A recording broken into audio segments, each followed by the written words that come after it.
They left her to die in the frozen ruins with nothing but the clothes on her back and 12 hours until hypothermia would claim her. But Rhea Cole didn't freeze that night. She made a choice that would shatter an entire kingdom's foundation. When the ruthless Alpha King finally found her at dawn, what he discovered would force him to choose between everything he'd built and everything he'd refused to believe possible. This is the story of a woman who defied survival itself and the pack that would never be the same. Stay until the end to see how one night rewrote the fate of wolves and men alike. Drop a comment with your city. Let's see where this story reaches. Now, let's begin. The cold came first, not the kind that nipped at exposed skin or made breath visible in winter air. This was the cold that killed, the kind that turned blood to ice in the veins, that made bones ache with a deep, unrelenting pain that promised there would be no tomorrow. Rhea Cole felt it seeping through the stone floor of the ruined fortress, crawling up through her spine, wrapping around her ribs like frozen fingers. She'd stopped shivering an hour ago. That was bad. She knew that was bad. When the body stopped shivering, it meant the core temperature had dropped too low. It meant the end was close. She pulled her torn jacket tighter around her shoulders. A useless gesture, really. The fabric was shredded, caked with dried blood that wasn't all hers, and about as effective against the sub-zero temperatures as tissue paper. Her captors had seen to that before they dumped her here like garbage. 3 days. 3 days since Marcus Venn's men had dragged her from her tiny apartment in the border town of Greystone. 3 days since she'd been thrown into the back of a transport truck, hands bound, mouth gagged, while the world she knew disappeared behind steel doors. 3 days since she'd learned that being in the wrong place at the wrong time could cost you everything. The irony wasn't lost on her. She'd spent her entire adult life trying to stay invisible, trying not to matter to anyone. She worked double shifts at the medical clinic, lived in a studio apartment the size of a closet, kept her head down, asked for nothing. She had no pack, no family, no ties to the territorial wars that had been raging between the wolf clans for generations. But apparently, being nobody still made you useful when someone needed a pawn. Venn's pack had been at war with the Draven clan for as long as Rhea could remember. Border skirmishes, territory disputes, revenge killings. It was a cycle that never ended. And when Venn needed leverage, needed to send a message, needed a body to leave in Draven territory to provoke a response. Being nobody with the wrong scent in the wrong part of town was enough. They'd driven for hours, deep into the contested borderlands where neither pack held solid control. The landscape had grown increasingly desolate. Abandoned farmhouses, scorched fields, towns reduced to rubble by years of conflict. This was the no man's land, the killing ground where both sides met to settle scores. The fortress ruins where they'd left her had probably been beautiful once, centuries ago. Now it was just broken stone and collapsed walls, a monument to failed kingdoms and forgotten wars. The perfect place to dispose of evidence. "Nothing personal, sweetheart," one of Venn's lieutenants had said as they'd cut her bonds and shoved her into the ruins. "Just need Draven to find you before you freeze. Message received. War continues. Everybody wins." "Except me," Rhea had spat back, her first words in 3 days. The lieutenant had laughed.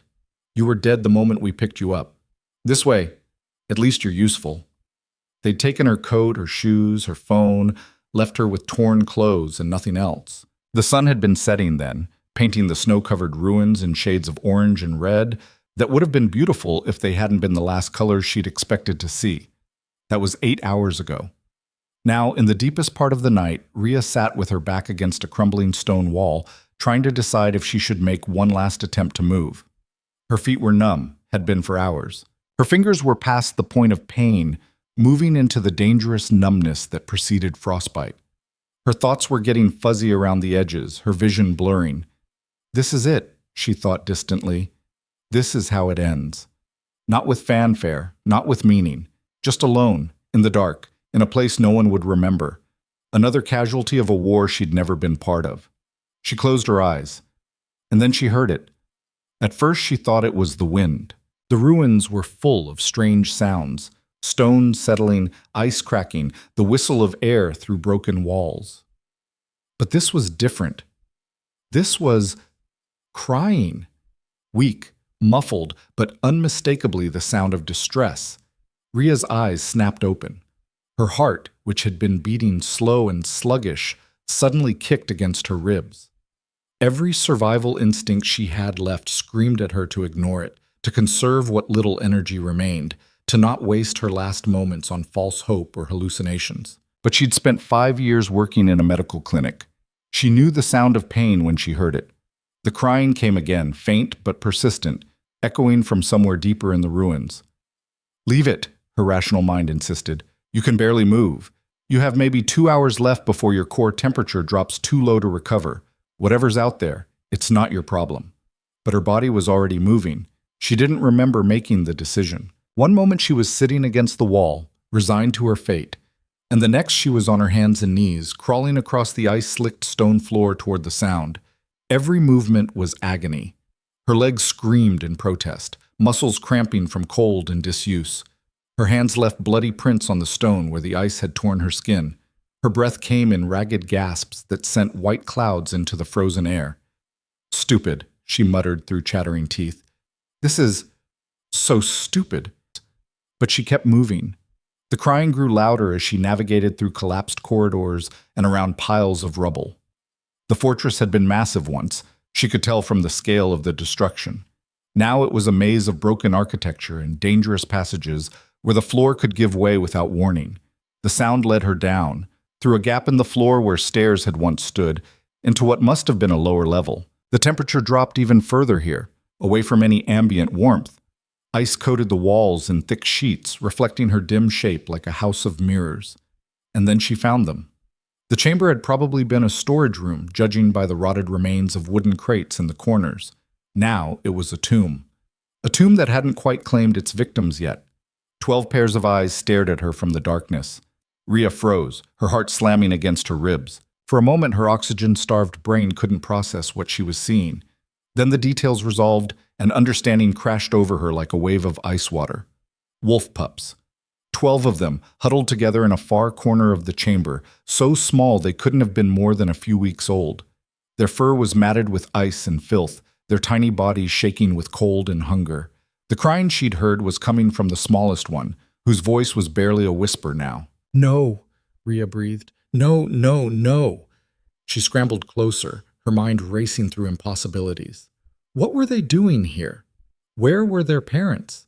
Wolf packs didn't abandon their young. It went against every instinct, every biological imperative. And yet here they were, 12 babies left to freeze in the ruins of a dead fortress. Unless they hadn't been abandoned, unless they'd been left here deliberately.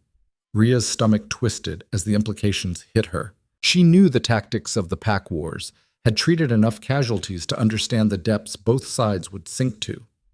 Kidnapping rival pups to use as hostages, as bargaining chips, as messages written in innocent blood.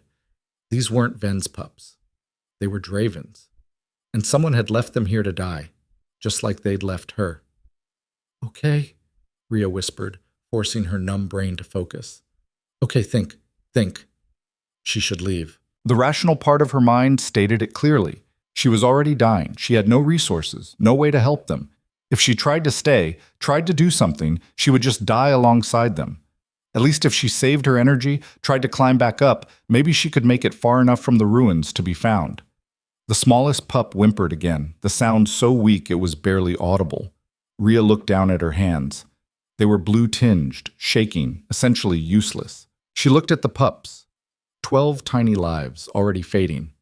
She looked at the darkness around them, the ice, the cold that was killing them all by inches. She thought about the lieutenant's words, "You were dead the moment we picked you up." And then she thought, maybe, but I'm not dead yet. "All right, you little idiots," she said, her voice rough but steady. "Let's make a terrible decision together." She crawled toward the pups. They whined and tried to back away, but they were too weak, too cold. When she reached them, she did the only thing she could think of. She gathered them close, pulling them against her body, wrapping what remained of her jacket around as many as she could fit. They were so cold. Their tiny bodies felt like ice packs against her skin, leaching what little warmth she had left. But after a moment, they stopped trying to pull away. They burrowed into her instead, seeking heat they desperately needed to survive. Rhea ripped at her already shredded shirt, tearing off strips of fabric. Some of the pups had injuries, cuts, burns, signs of abuse. She wrapped the worst wounds as best she could with numb fingers, whispering nonsense words of comfort that they probably couldn't even understand. "It's okay," she murmured, tucking one particularly small pup into the crook of her elbow. "It's okay. I've got you. I've got you." It was a lie. She had nothing. But they didn't need to know that. The largest of the pups, still barely bigger than her forearm, had deep brown fur and intelligent eyes that watched her with something that might have been confusion or might have been hope. When she finished bandaging a gash on his shoulder, he licked her hand once, tentatively. "Don't thank me yet," Rhea told him. "This is the dumbest thing I've ever done." She positioned herself against the wall, creating a barrier between the pups and the worst of the wind that whistled through gaps in the stone. She pulled them closer, arranging them so they could share warmth with each other, using her body as a shield. The cold was unbearable now. It felt like being stabbed with 1,000 frozen knives, like drowning in ice water while simultaneously burning. Her vision swam. Her thoughts fragmented. "This is how I die," she thought again. But this time, it felt different. This time she'd made a choice. Hours passed, or maybe minutes. Time lost meaning in the dark. The pups pressed against her, their breathing shallow but steady. Rhea felt her own breath getting slower, her heartbeat irregular. She knew the signs. She was slipping away. But every time her eyes started to close for the last time, one of the pups would whimper, or shift, or make some small sound that reminded her they were still alive. Still fighting. "Stay," she told herself. "Stay awake. Just a little longer." She began talking to them because the alternative was silence, and silence felt like giving up. "You know what's funny?" she whispered, her words slurring slightly. "I spent my whole life trying not to matter, trying not to be important to anyone. Because important means you can be used. Important means you're a target. Better to be nobody, right? Better to be the person who doesn't show up on anyone's radar." The brown-furred pup, she'd started thinking of him as Bear because of his size, nuzzled closer to her side. "But here's the thing about being nobody," Rhea continued, her vision blurring. "When you're nobody, you don't get to make choices that matter. You don't get to stand for anything. You just exist in the margins, invisible." Her head drooped forward. She jerked it back up. "This is stupid," she laughed, the sound broken and strange in the frozen chamber. "I'm giving life advice to wolf pups who probably can't even understand me. But maybe that's the point. Maybe the only time we get to be honest is when nobody's really listening." One of the smaller pups, white-furred and delicate with a crooked ear, crawled up onto Rhea's chest, settling directly over her heart. "I don't want to be nobody anymore," Rhea whispered, and she wasn't sure if she was talking to the pups or to herself or to the universe at large. "If these are my last hours, I want them to mean something, even if nobody ever knows, even if we all freeze here and they find our bodies in the spring and never understand what happened. I want this to matter." She wrapped her arms more tightly around the pups, even though her muscles screamed in protest. "You're going to survive," she told them fiercely. "You hear me? I don't know how, but you're going to make it. Because if I'm going to die for something, it's damn well going to be something that lives." The night deepened. The cold intensified. Rhea's consciousness began to fracture, moments of clarity separated by growing stretches of darkness. She was aware of the pups, of their warmth, of their tiny heartbeats against her skin. She was aware of the ice, the dark, the inevitability of what was coming. But she was also aware of something else, something that kept her anchored even as her body began to shut down. Purpose. For the first time in her life, Rhea Cole had chosen to matter, had chosen to fight for something beyond her own survival. And there was a strange peace in that, even as the darkness crept closer. She didn't remember when she stopped being able to feel her legs, didn't remember when her vision finally failed completely. But she remembered the pups. She remembered their warmth, their breathing, the way they trusted her to keep them alive. Just a little longer, she thought, just until dawn. The darkness claimed her in increments. First her vision, then her hearing, then the feeling in her extremities. But her arms stayed locked around the pups, her body maintaining its shield position even as conscious thought slipped away.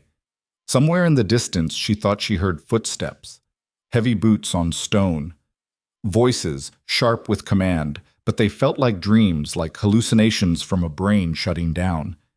Here, down here. Possible anyone could survive. Move that rubble now! The voices grew louder, more urgent.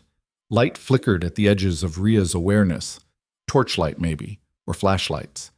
She tried to respond, tried to call out, but her voice wouldn't work. Her body had reached the end of what it could do.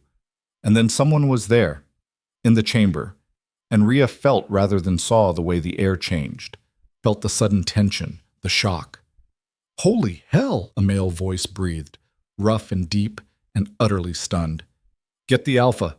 Get him now." More footsteps, running, more voices, hands touching her, gentle hands, checking for a pulse, for signs of life. "She's alive," someone said, disbelief coloring every word. "Barely, but she's alive. And the pups, all of them," another voice confirmed. "All 12. She kept them all alive." "That's impossible. Nobody could—" "Well, someone did." Ria tried to open her eyes, tried to see who was speaking, but her body wouldn't obey. She was aware of being moved, carefully, as someone tried to ease the pups away from her. "No," she tried to say. "Don't. They need—" A woman's voice soothed. "It's okay. We've got them. We've got you both." But Ria's arms wouldn't release.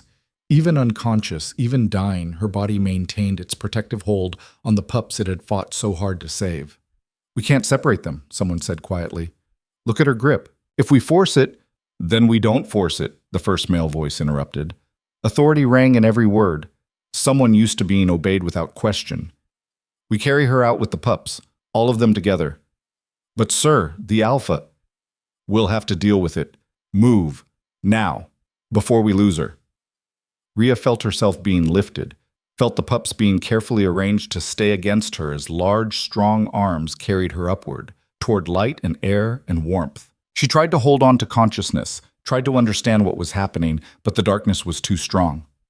Her last coherent thought before she slipped under completely was, "They're safe. I did it.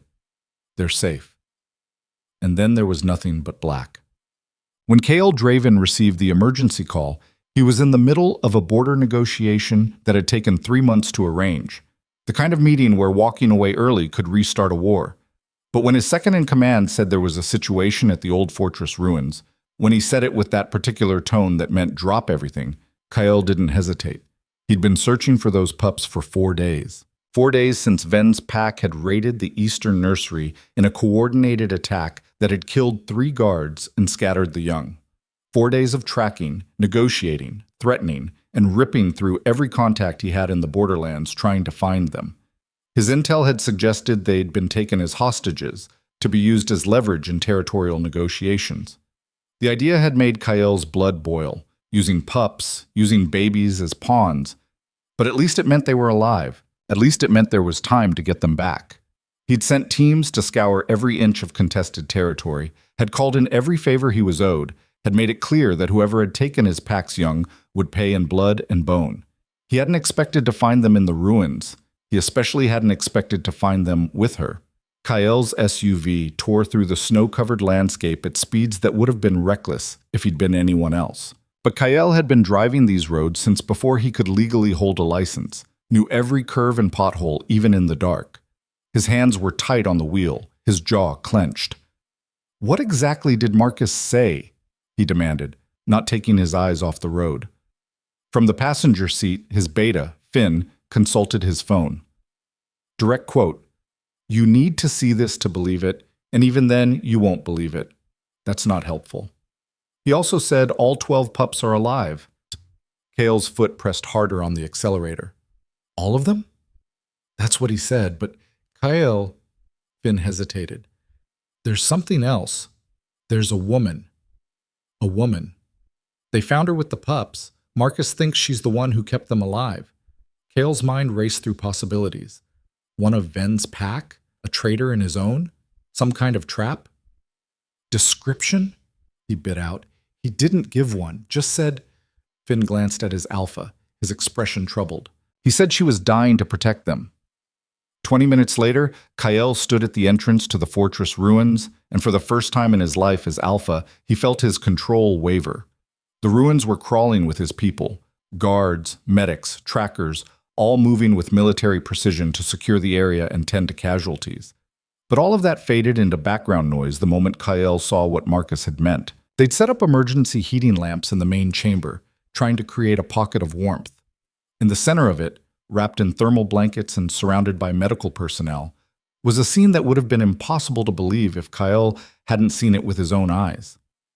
A woman, young, maybe mid-20s, with dark hair matted with ice and blood, lay on a stretcher that his team hadn't been able to move because her arms were locked in a death grip around 3 wolf pups. Around her, on the ground on a second stretcher, scattered across warming blankets, were 9 more pups. All 12, all breathing, all alive, and all of them watching the woman with an intensity that made Kael's chest tight. "Report," he ordered, his voice cutting through the organized chaos. Dr. Sarah Chen, his pack's chief physician, looked up from where she was monitoring the woman's vitals. "Alpha. The woman's in severe hypothermia. Core temperature is 89 degrees and dropping. She's got frostbite on all extremities, multiple contusions, signs of sustained abuse, and she's severely dehydrated. By all rights, she should be dead." "But she's not." "But she's not," Sarah confirmed. "And neither are the pups, which is medically impossible given the conditions we found them in. They've been in sub-zero temperatures for at least 8 hours, probably longer. The pups should have frozen to death hours ago." Kael moved closer, studying the woman's face. Even unconscious, even barely clinging to life, there was something fierce about her, something that had made her fight when any rational person would have given up. "Who is she?" he asked quietly. "We don't know," Marcus answered, stepping up beside his alpha. "No pack scent that we can identify, no ID, no phone, no personal effects at all. But Kael, you need to see what she did." Marcus led Kael down into the lower chamber where they'd found the woman and pups. In the harsh glare of work lights, the scene resolved into something that made even Kael, who'd seen every kind of violence, every form of cruelty the pack wars could produce, feel his throat constrict. Blood on the stone floor, frozen in patterns that told a story of desperate movement. Scraps of torn fabric that had been used as bandages, arranged with obvious medical knowledge despite being applied by hands that must have been nearly useless from cold. The positions where the pups had been found clustered so tightly around the woman that Marcus's team had initially thought they were looking at one large mass. "She had no food, no water, no heat source," Marcus explained, his usually steady voice shaking slightly. "She was left here to die. We found evidence of her original position near the entrance, which means she had to crawl down here, through collapsed passages, in the dark, while she was already hypothermic." "Why?" Kael asked, though he thought he already knew the answer. "Because she heard them crying," Sarah said from the entrance to the chamber. She'd followed them down, leaving her team to stabilize the patient above. "Our initial assessment shows evidence of conversation. Her vocal cords are strained in a pattern consistent with sustained talking. She talked to them, Alpha, for hours. Kept them calm, kept them focused, probably kept them from giving up." Kael crouched down, studying the frozen blood patterns more closely. "These aren't from the pups." "No," Sarah confirmed quietly. "They're from her hands. She tore the skin open crawling down here, and then again treating their wounds. She wrapped injuries she could barely see, with hands that must have been screaming in pain, knowing that it wouldn't save her, but might save them." Kael stood slowly, his mind struggling to process what he was hearing. In the pack wars, in the ruthless game of territory and power that had defined his entire life, there were rules. Unspoken rules, maybe, but rules nonetheless. You fought your enemies. You protected your own. You did what was necessary for survival. You didn't die for someone else's pups. You especially didn't die for them when you could have saved yourself. "What do we know about how they got here?" Kael asked, forcing himself to think strategically rather than emotionally. Finn pulled out a tablet displaying preliminary findings. "Ven's pack, almost certainly. We found tire tracks matching their transports, and the scent markers are consistent with their territory. Our working theory is that they raided our nursery, took the pups as hostages, then dumped them here when negotiations didn't go their way." "And the woman?" "We're still piecing that together," Finn admitted. "But given her condition, the pattern of injuries, I think she was a separate drop. Someone they were using to send us a message. Wrong place, wrong time, wrong scent near their operations. Kale's hands clenched into fists. Using pups as weapons was despicable. Using random civilians as message vehicles was unconscionable. Do we have any indication she knew what she was protecting? He asked. That these were pack pups? Sarah shook her head. Based on her positioning, the medical care she provided, the way she prioritized their injuries over her own survival, I don't think she knew anything except that they were babies who needed help. Silence fell over the chamber, broken only by the drip of melting ice. Get her stabilized, Kael finally said, his voice rough. I don't care what it takes. She doesn't die. Understood? Understood, Sarah confirmed. But Kael, even if we stabilize her core temperature, even if we save her limbs, the damage is severe. She might not... She doesn't die, Kael repeated. And this time it wasn't a request. It was an alpha command backed by the full weight of his authority. Whatever she needs, whoever we need to call in, whatever it costs. She saved 12 lives tonight. We save hers. Back in the main chamber, Kael watched as his medical team worked with practiced efficiency to stabilize both the woman and the pups.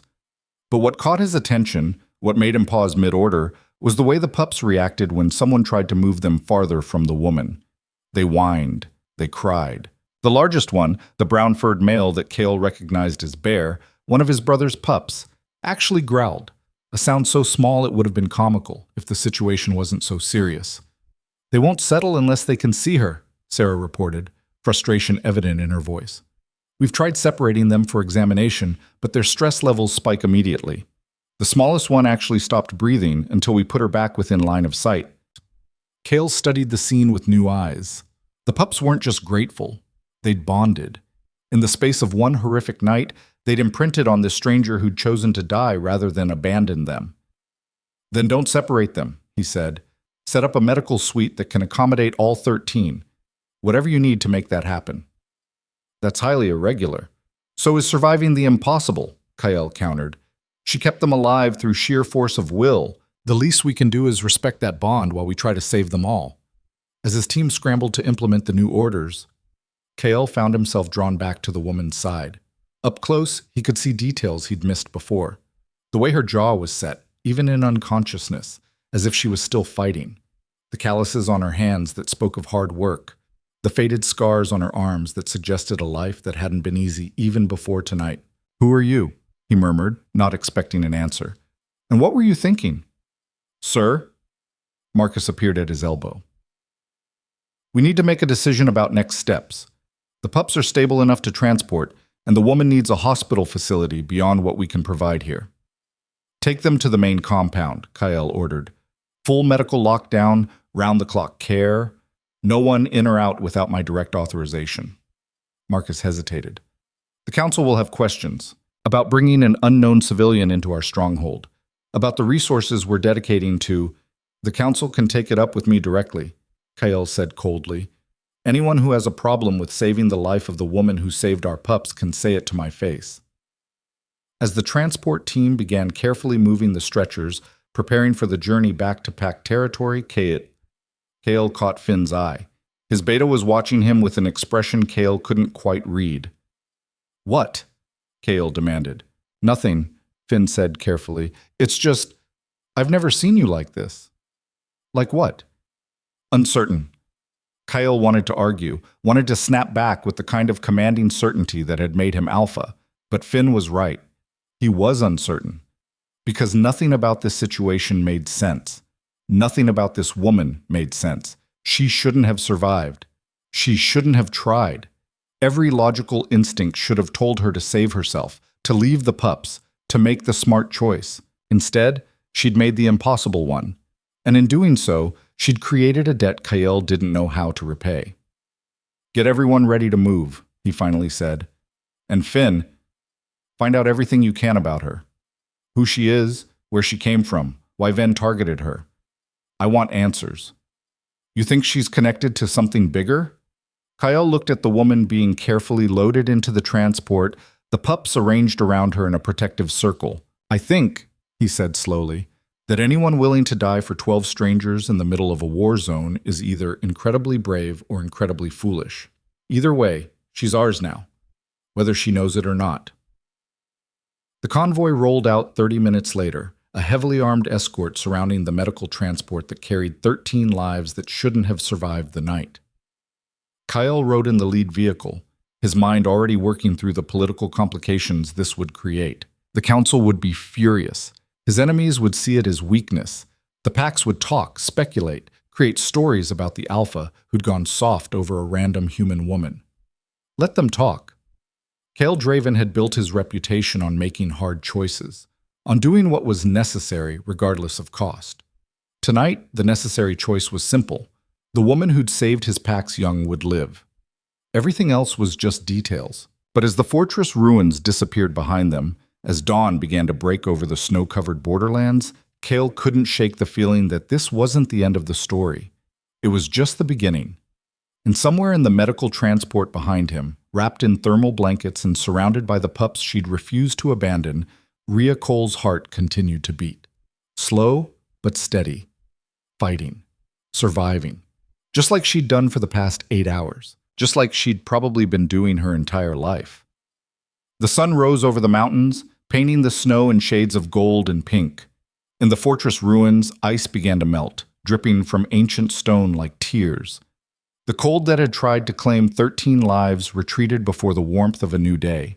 And in that moment, though neither of them knew it yet, the future of an entire kingdom shifted, all because of a choice made in the dark, by a woman who decided that mattering, even for just one night, even if no one ever knew, was worth dying for. She'd been wrong about one thing, though. People would know. Everyone would know. The legend of the woman who defied death to protect 12 wolf pups would spread through the pack territories like wildfire, growing with each telling. Some would call it foolishness.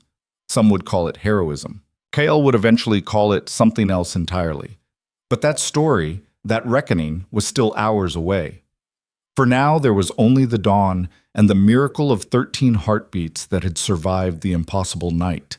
The Stronghold's medical wing had never held a patient quite like Rhea Cole. Dr. Sarah Chen stood outside the reinforced glass observation window, studying the monitors that tracked 13 separate vital signs with an intensity that bordered on obsession. 72 hours since the rescue, and she still couldn't quite believe what she was seeing. The woman should be dead. Every medical textbook Sarah had ever read, every case study she'd analyzed in her 15 years of emergency medicine, said that a core body temperature of 86 degrees was incompatible with life. Rhea's had dropped to 84 before they'd gotten her stabilized. But here she was, breathing, fighting, surviving. Still no change? Kael's voice cut through Sarah's thoughts. She turned to find the alpha standing behind her, his expression unreadable, but his eyes fixed on the window with the same intensity she felt. He'd been coming to the medical wing every 6 hours like clockwork, always asking the same question, always receiving variations of the same answer. Her vitals are strengthening, Sarah reported, pulling up the data on her tablet. Core temperature is holding at 97.8. The frostbite damage is less severe than we initially feared. We'll probably save all her fingers and toes, though there'll be scarring. The hypothermia-induced arrhythmia has resolved. Physically, she's healing faster than should be possible. But, Kyle prompted, hearing what Sarah hadn't said. But she won't wake up. Sarah gestured to the monitors showing brain activity. She's not in a coma. Her neural patterns are active, responsive. It's more like she's chosen not to come back yet. Through the glass, they could see Rhea lying in the center of a custom medical suite that looked more like a den than a hospital room. The 12 pups were scattered around her bed, some sleeping on heated pads, others playing with supervised toys, all of them staying within a carefully maintained radius of the woman who'd saved them. Bear, the largest pup, lay directly against Rhea's side, his head resting on her stomach. Every few minutes, he'd lift his head to check if she was still breathing, then settle back down with a soft whine. They won't leave her, Sarah said quietly. We've tried separating them for examinations, for feeding, for basic care, but they always find their way back. It's like they're keeping vigil. Cale's jaw tightened. Have we identified her yet? Finn's team is still working on it. No matches in any pack database, No missing person reports that fit her description. It's like she didn't exist before Ven's people grabbed her. Everyone exists somewhere, Kyle said grimly. Keep looking. He moved closer to the window, his reflection ghosting over the image of the woman and pups beyond. Sarah watched her alpha with growing concern. In 3 days, she'd seen Kyle visit this wing more times than he'd visited in the previous 3 years. She'd seen him cancel council meetings, postpone diplomatic sessions, even skip the territory patrol he never missed, all to check on the progress of a woman whose name they didn't even know. The pack was starting to notice, and they were starting to talk. "Sir," Sarah ventured carefully, "the council has requested an update.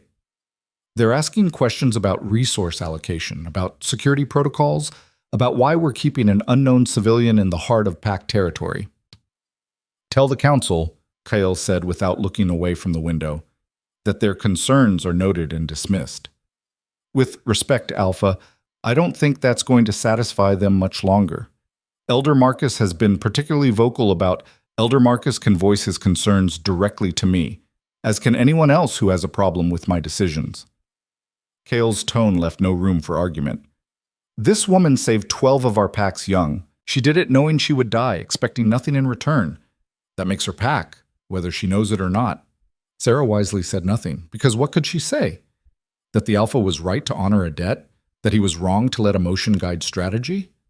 Both were true. Neither changed the reality that keeping Rhea here, in the stronghold, was becoming a political powder keg. "Alert me the moment she wakes," Kyle ordered, turning to leave. "No matter what time it is." "Of course, sir."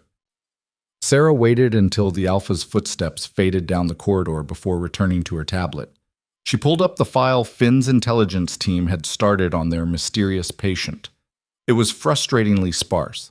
Estimated age mid-20s, no identifying marks beyond old scars consistent with a hard life, medical knowledge suggesting clinical training, blood work showing no pack genetics but elevated stress hormones indicating prolonged trauma exposure. And one other detail, buried in the toxicology report, that Sarah hadn't yet shared with anyone: traces of wolfsbane in her system. Old exposure, weeks or months before the kidnapping, the kind of exposure that came from working around it regularly, handling it, possibly synthesizing it.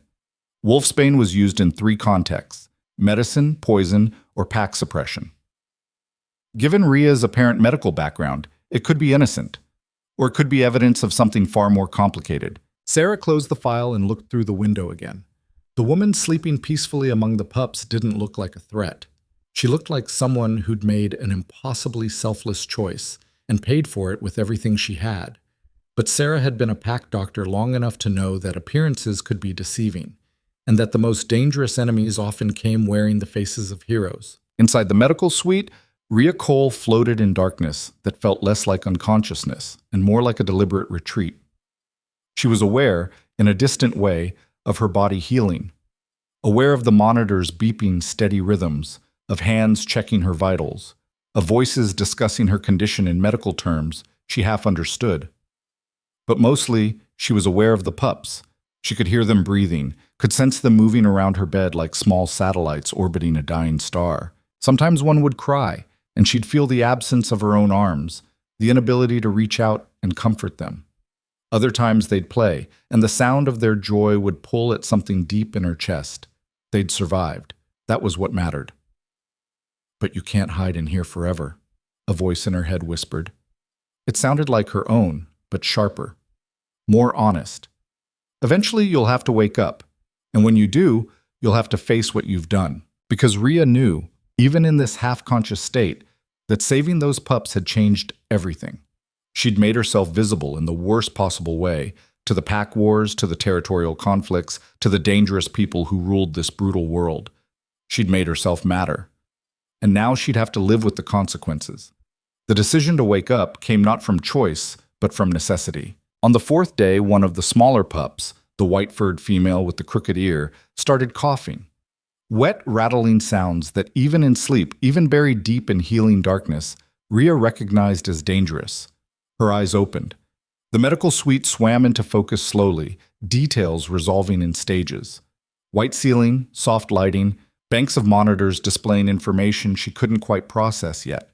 And everywhere, scattered across heated pads and piled against her bed, the pups. 12 pairs of eyes turned toward her the moment she stirred. Bear was the first to react. He scrambled up from where he'd been lying against her side, his small face radiating pure joy as he yipped and pawed at her arm. Within seconds, the others joined him, creating a chorus of whines and barks and celebration that made Ria's chest tight. "Hey," she croaked, her voice barely functional after days of disuse. "Hey, it's okay, I'm okay." The white pup coughed again, and Ria's training kicked in automatically. She tried to sit up, found her body weak but responsive, and managed to prop herself on one elbow despite the IV lines and monitoring wires attached to her. "Come here, baby," she murmured, reaching for the pup.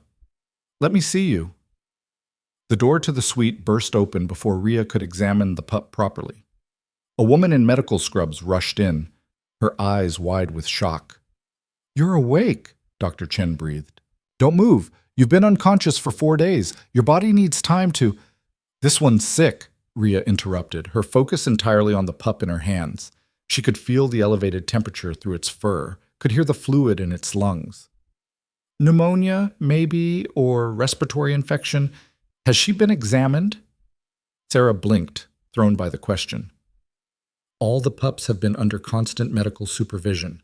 We've been monitoring for infection, but she needs antibiotics. Now." Ria's voice was getting stronger, fueled by adrenaline and concern. "And a humidifier in here. The air's too dry. It's aggravating their respiratory systems." I'll get the alpha," Sarah said, backing toward the door. "He wanted to know immediately when you woke up." "I don't care about your alpha," Ria said sharply. "I care about getting this pup treatment before the infection spreads to the others. You're a doctor. Help me do triage." For a moment, Sarah just stared at this woman who'd been comatose 5 minutes ago and was now giving orders like she owned the place. Then professional training overrode surprise, and she moved to help. 20 minutes later, when Kyle arrived at the medical wing with Finn and half the council in tow, he found a scene that would have been comical if it wasn't so unprecedented. Ria Cole, still connected to IV lines and monitors, had taken over the medical suite. She'd arranged the pups in a systematic examination line, was going through each one with practiced efficiency while calling out observations to Dr. Chen, who was frantically taking notes and implementing treatment protocols. "This one has a scratched cornea, needs antibiotic drops twice daily. This one's dehydrated, increase fluid intake by 20%. This one has a dental abscess forming. I need to drain it before it spreads." Kale stopped in his doorway, and the entire room seemed to freeze. The pups looked up from their examinations. Sarah paused mid-note. And Ria, finally sensing the change in atmosphere, turned to face the newcomers. Her eyes met Kyle's, and for a moment the alpha king of the Draven pack found himself at a complete loss for words. She was beautiful, he realized with distant surprise. Not in the polished way of pack elite or the calculated way of political allies, but in the raw, fierce way of someone who'd survived impossible odds and came out stronger for it. Her dark hair was tangled, her face still showing the bruises and frostbite damage from her ordeal, but her eyes, dark brown and utterly unafraid, blazed with intelligence and defiance. "You must be the alpha," Ria said, her tone neutral but not deferential. "Your doctor was just about to get me supplies to treat these pups properly." Behind Kyle, Elder Marcus made a strangled sound of outrage. "You dare speak to the alpha with such—" "I dare do whatever's necessary to keep these babies healthy," Ria cut him off, not even glancing in his direction. "Now, are you going to help, or are you going to stand there posturing while children suffer?" The silence that followed was deafening. In the entire history of the Draven pack, no one, not enemies, not allies, not even other alphas, had ever spoken to Kyle with such casual dismissal of his authority. Finn looked like he was trying not to laugh. Elder Marcus looked apoplectic. And Kyle felt something he hadn't felt in years. Respect. "Dr. Chen," he said quietly, his eyes never leaving Ria's face, "give her whatever she needs." "Sir?" Sarah looked between them, clearly uncertain. "Whatever she needs," Kale repeated. "Full access to medical supplies, equipment, anything required to treat the pups. Consider her authority equal to yours in matters concerning their care." Elder Marcus stepped forward, his face red with anger. Alpha, this is highly irregular. We don't even know who this woman is, where she came from, what her intentions, Kael said coldly, finally turning to face his counsel, are evident. She nearly died protecting our pack's young. I'd say that proves her intentions more clearly than any interrogation could. But the protocol is what I say it is. Kael's voice dropped to the dangerous register that made even his most senior advisors step back. This woman is under my personal protection. Anyone who has a problem with that can challenge me directly. Otherwise, get out of the way and let her work. The council members exchanged glances, clearly wanting to argue, but not quite brave enough to push further. One by one, they filed out of the medical wing, Elder Marcus shooting one last disapproving glare at Rhea before disappearing down the corridor. When they were gone, Kael turned back to find Rhea watching him with an expression he couldn't quite read. "Thank you," she said finally. "But I don't need protection. I just need to make sure these pups are healthy." "You nearly died for them," Kael pointed out. "That earns you more than medical supplies and my protection. It earns you answers, questions, understanding of what you've stepped into." Rhea looked down at Bear, who had climbed back into her lap the moment the tension eased.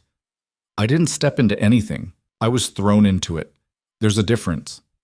"Tell me what happened," Kael said, pulling up a chair and sitting down with the kind of casual authority that suggested he was used to being obeyed. "Everything. From the beginning." For a long moment, Rhea said nothing. She just stroked Bear's fur, her expression distant. Then quietly, she began to speak. She told him about her life in Greystone, about the medical clinic where she'd worked, about being grabbed off the street by men she'd never seen before. She told him about the drive to the ruins, about being left to freeze, about hearing the pups crying in the dark. "I knew what they were the moment I saw them," she said, her voice steady but soft. "Wolf pups," which meant pack territory, pack wars, pack politics, all the things I'd spent my life trying to avoid. I knew that getting involved would make me a target, would paint a bullseye on my back for whichever side found me first. "But you stayed anyway," Kael said. "But I stayed anyway." Rhea met his eyes. "Because they were babies, and I couldn't walk away from that, even if it killed me." "It almost did." "Almost only counts in horseshoes and hand grenades." A faint smile touched Rhea's lips. "My grandmother used to say that, before she died." Kael studied her, seeing past the surface strength to the loneliness beneath.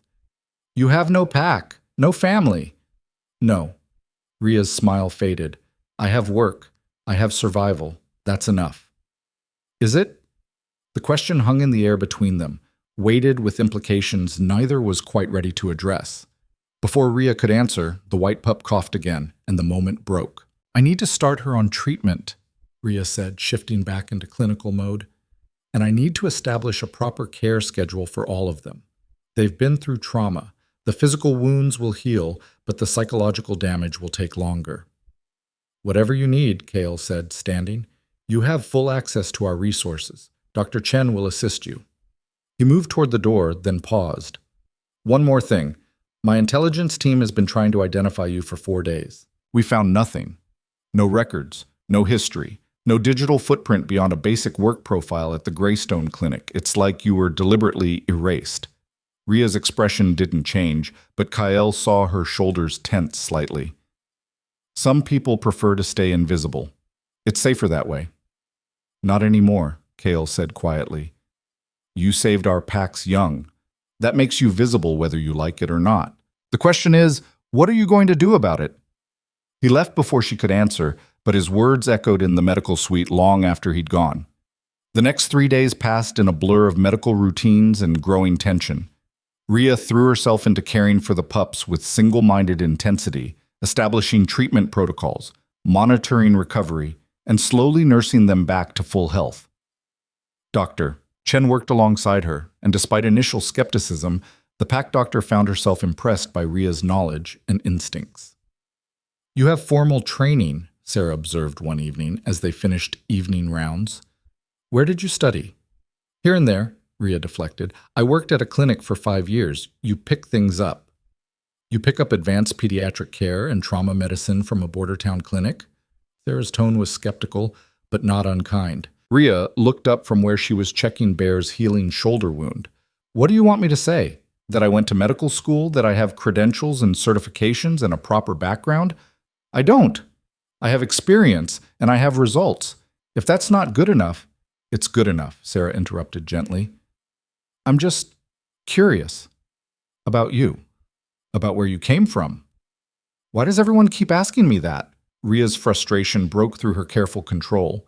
Why does my past matter? I'm here, I'm helping. Isn't that enough? In most situations, yes. Sarah chose her words carefully. But you're in the heart of pack territory, caring for the Alpha's kin, under his personal protection. People want to know who you are. It's not malicious, it's survival instinct. We've been at war for so long that trust doesn't come easily. Rhea was quiet for a long moment. Then, I understand that. But I can't give you what you want. My past is complicated, and it's mine. I'm not a threat to your pack. Beyond that, you'll have to take me on faith. Sarah nodded slowly. Fair enough. But Rhea, not everyone is going to be as understanding as me or the Alpha. The Council is already pushing for answers, and if you can't give them, then what? They throw me out? Kill me? Lock me up? Rhea's laugh was bitter. I was left to die in frozen ruins 4 days ago. Anything else is an improvement. Before Sarah could respond, the medical suite's door slammed open and Finn strode in, his expression grim. We have a situation, he said without preamble. Alpha wants both of you in the council chambers. Now! The council chamber was a cavernous room designed to intimidate, with high ceilings, dark wood paneling, and a raised platform where the pack's senior leadership sat in judgment. When Rhea entered flanked by Sarah and Finn, she found herself facing a semicircle of hostile faces. Kael sat in the center, his expression unreadable. Elder Marcus stood to his right, practically vibrating with righteous anger. Around them, a dozen other council members watched Rhea with expressions ranging from curiosity to outright hostility. Thank you for joining us, Miss Cole, Kael said formally. We have concerns that need addressing. Concerns is putting it mildly, Elder Marcus snapped. Alpha, this woman is a security risk.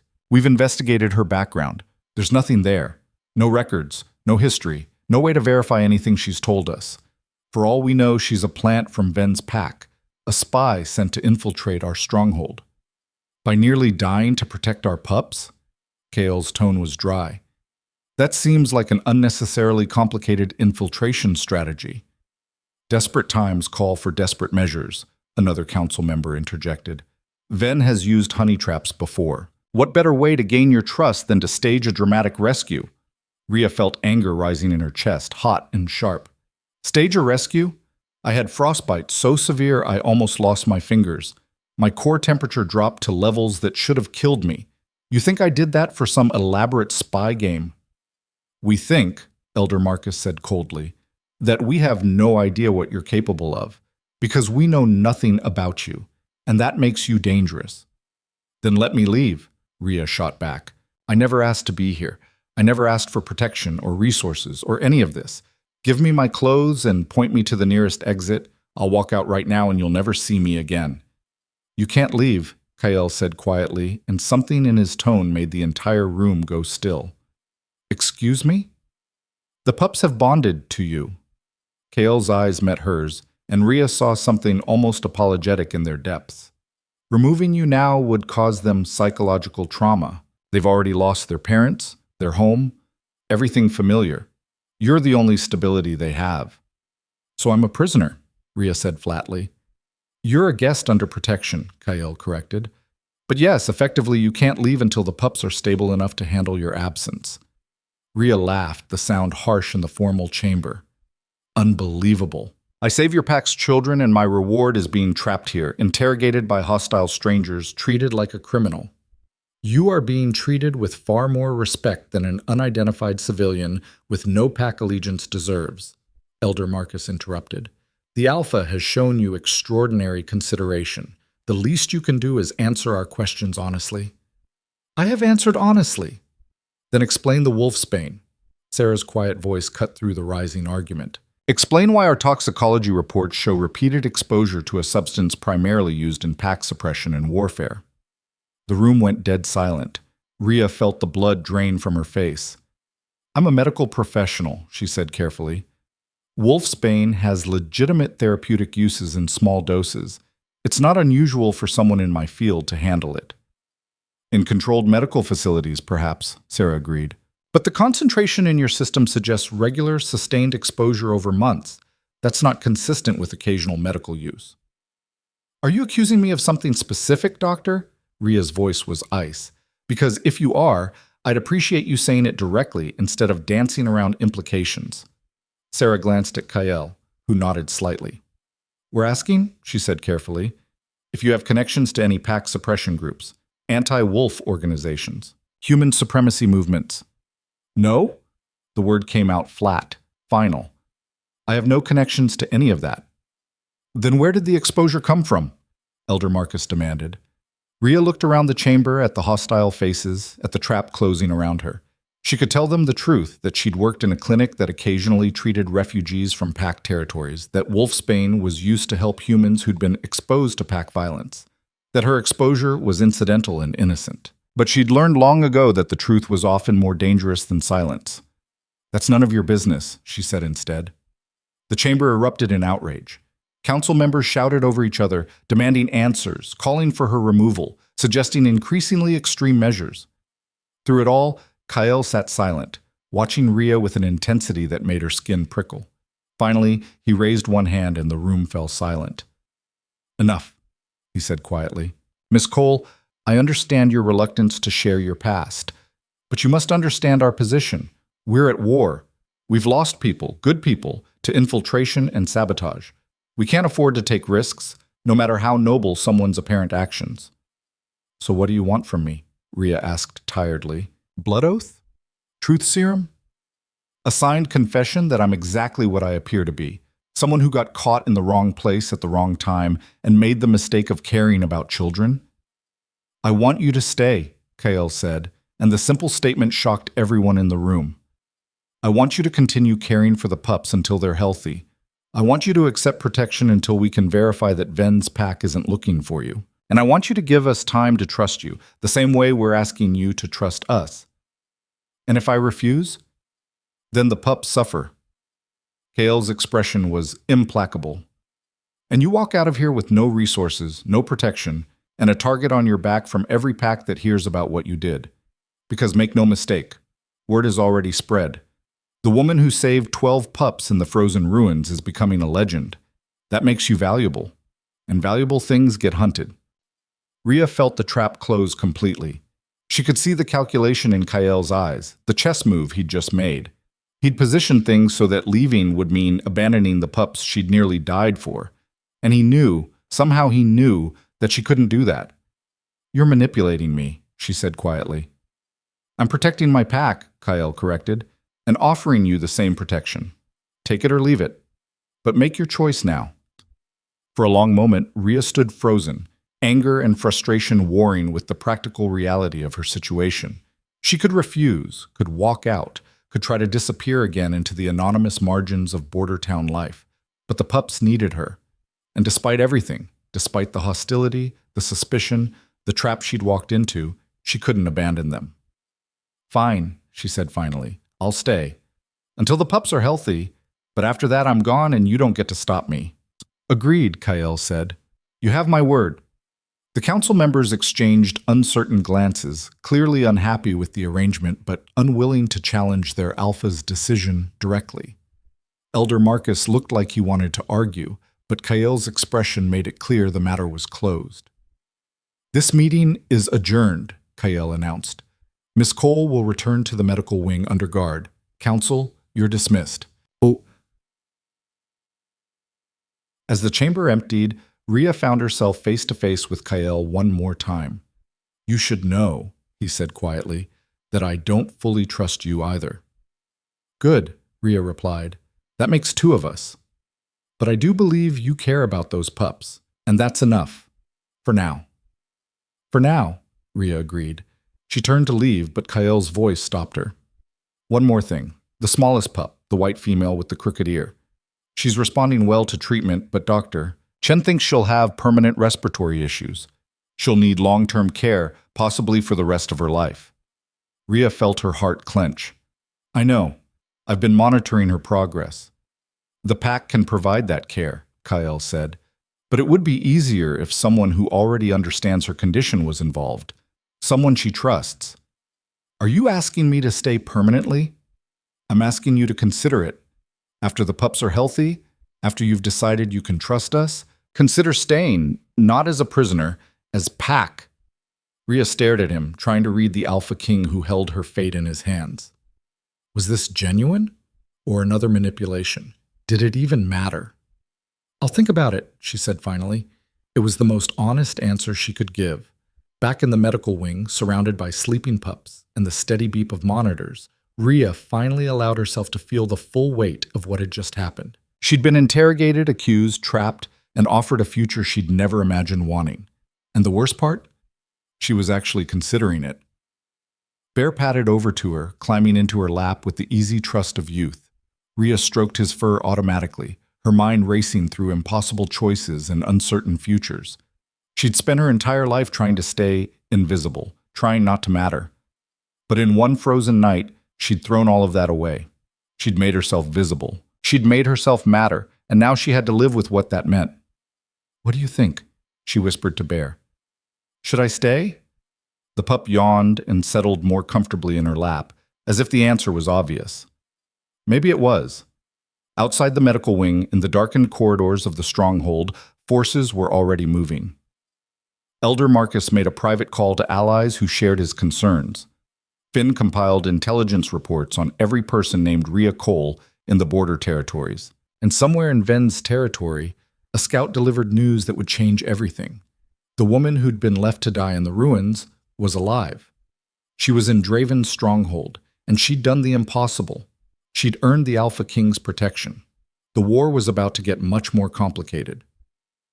But in the medical suite, as dawn light began filtering through reinforced windows, Rhea Cole held a sleeping wolf pup and made a decision that would alter the course of kingdoms.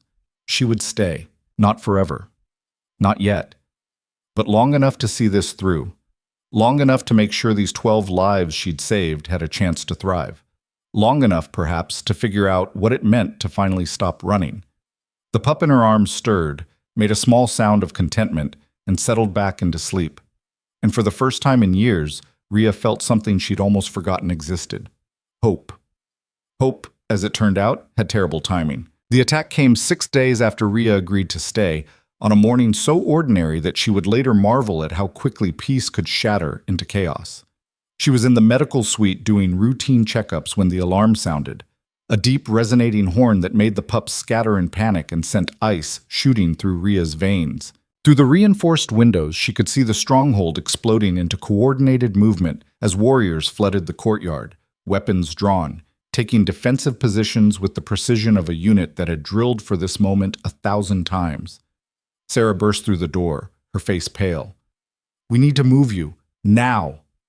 What's happening? Rhea was already gathering the pups, her hands moving on autopilot even as her mind raced through terrifying possibilities. Ven's pack. Sarah's voice was tight. They're at the outer gates with a full war party. They're demanding entry under territorial negotiation protocols. Demanding entry to what? Attack? No. Sarah met Rhea's eyes, and what Rhea saw there made her blood run cold. To reclaim their stolen property, they say the pups belong to them. The words hit Rhea like a physical blow. That's insane. These are Draven pups. We found them abandoned in ruins that Ven's people... I know what we found, Sarah interrupted, already ushering Rhea toward the door. But Ven is claiming the raid was retaliation for an earlier attack, that the pups were taken from his territory by Draven forces, and that you're an asset he's owed as compensation for the rescue operation he mounted. Rhea's mind struggled to process the layers of lies being constructed. He left me to die. He left all of us to die. He's saying you were bait, a lure to draw Draven forces into contested territory where he could eliminate them. Sarah's hands were gentle but firm as she guided Rhea down the corridor.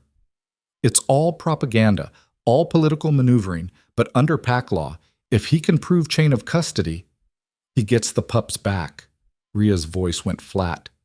And me. The Alpha won't let that happen. The Alpha might not have a choice. They reached a secure room deep in the stronghold's interior, windowless, reinforced, designed to withstand siege.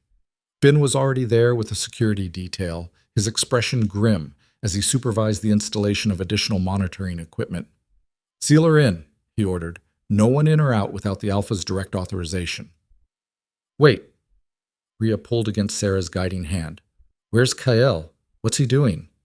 "Meeting with Ven's representatives," Finn said shortly.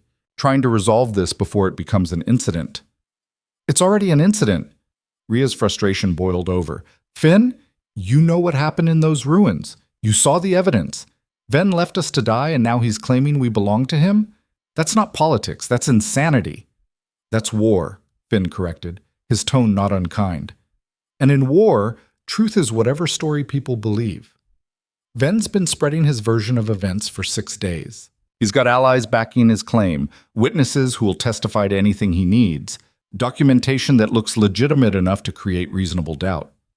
But the pups, their scent, their genetics, can be explained away if you have creative enough lawyers and desperate enough allies." Finn moved to the door. "I'm sorry, Ria, but right now, the best thing you can do is stay here, stay quiet, and let the Alpha handle this." The door sealed behind them with a hydraulic hiss that sounded like a tomb closing. Ria stood in the center of the secure room, surrounded by 12 frightened pups who looked to her for reassurance she didn't know how to give. Bear pressed against her leg, whining softly. The white pup with the crooked ear, Ria had started calling her Hope, because of course she had, wheezed as stress aggravated her damaged lungs. "It's okay," Ria whispered, gathering them close even as her own heart hammered against her ribs. "We're safe here. The Alpha will fix this." But even as she said it, she wondered if she believed it. In the Stronghold's formal reception hall, Kyle Draven faced down an enemy he'd been fighting his entire life and struggled to maintain the diplomatic facade that kept all-out war at bay. Marcus Venn stood across the negotiating table with the casual arrogance of a man who believed he held all the cards.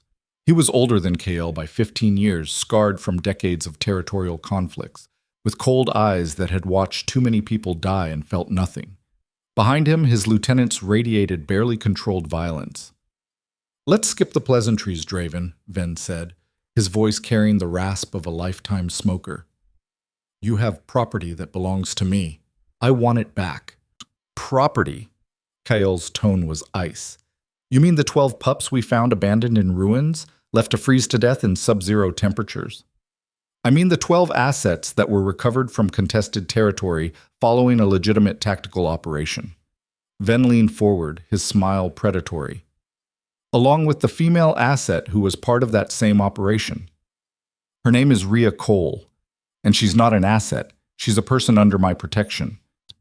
She's a tool I deployed to draw your forces into an ambush that unfortunately failed." Venn pulled out a tablet, sliding it across the table. "These are time-stamped communications showing my people's movements the night of the operation. You'll see we maintained operational control of the sector until your forces violated the neutral zone." Kale studied the documents, his jaw tightening as he recognized the sophisticated forgery for what it was. The timestamps were correct, the communications plausible, the evidence compelling enough to create the political cover Venn needed. "This is fabricated," Kale said flatly. "Prove it." Venn's smile widened. "Go ahead, Draven. Prove that your people didn't stage a raid into my territory. Prove that you didn't steal assets I'd legitimately acquired. Prove that the woman currently hiding in your stronghold isn't the bait I deliberately planted. The pups are genetically Draven. Testing will confirm." "Testing takes time. Legal challenges take longer." Venn stood, buttoning his jacket with deliberate slowness. "But I'm a reasonable man. I'm willing to negotiate. Return the female now, and we can discuss custody arrangements for the pups through proper channels." "Absolutely not." "Then we have a problem." Venn's voice dropped to a dangerous register. "Because I didn't come here just to talk, Draven. I came to make a formal territorial challenge under Section 7 of the Interpact Treaty. Either you return my property within the hour, or I invoke arbitration protocols." The room went dead silent. Finn, standing behind Kyle, made a small sound of shock. Even Ven's own lieutenants looked surprised by the escalation. Arbitration protocols meant neutral judges, international oversight, a public trial that would expose every detail of both packs' operations to scrutiny. It was the nuclear option, the thing both sides had avoided for decades because it gave outsiders leverage over internal pack politics. "You wouldn't dare," Kael said softly. "Opening our operations to neutral arbitration would expose your trafficking networks, your illegal territory grabs, every dirty deal you've made in the borderlands. And it would expose yours." Ven's expression was triumphant. "Your weapons caches, your off-book alliances, that little situation in the Eastern Territories last spring that you've been very careful to keep quiet. We all have secrets, Draven. Question is, whose secrets can survive the light better?" Kael's mind raced through implications and consequences. Ven was bluffing. He had to be. No alpha in their right mind would risk neutral arbitration over 12 pups and one woman. The political fallout would be catastrophic for both sides. Unless Ven knew something Kael didn't. Unless there was a reason he was willing to take this risk. "Why?" Kael asked quietly. "Why does she matter so much to you? If she was really just bait, just a tool, why not cut your losses and walk away?" For just a moment, something flickered in Ven's eyes, something that might have been uncertainty, or calculation, or fear quickly masked. "That's my business," he said shortly. "You have 1 hour, Draven. Return the female and the pups, or face arbitration. Your choice." He swept out of the hall with his entourage, leaving Kyle standing in the wreckage of a negotiation that had gone catastrophically wrong. "He's bluffing," Finn said immediately. "He has to be bluffing. No one's stupid enough to actually invoke arbitration over—" "He's not bluffing," Kael's voice was grim. "Which means there's something about Rhea we don't know. Something that makes her valuable enough to risk everything. What could possibly make one random civilian worth that kind of political capital? I don't know. But we're about to find out." Kael turned to his beta. "Get every intelligence asset we have digging into Rhea's background. And I mean everything. Employment records, family history, medical files, bank transactions, social connections. If she sneezed wrong 10 years ago, I want to know about it." "What about Ven's ultimatum?" Kael's expression hardened. "He gets nothing. We don't negotiate with extortion, but we need to be prepared for arbitration. Get our legal team together. Start building our case. And Finn?" "Yes?" "Find out what makes her so important that Ven would burn his entire operation to the ground to get her back."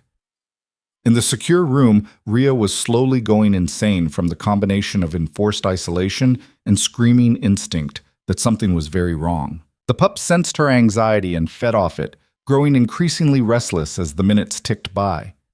Bear paced the perimeter of the room, sniffing at the sealed door and whining.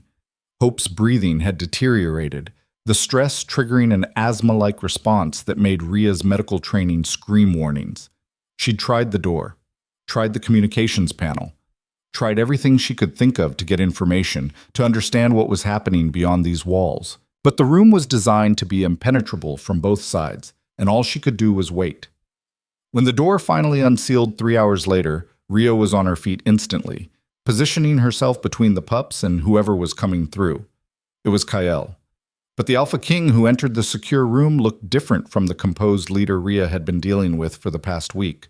This version had cracks in his armor, tension in his shoulders, shadows under his eyes, a tightness around his mouth that spoke of decisions that offered no good options.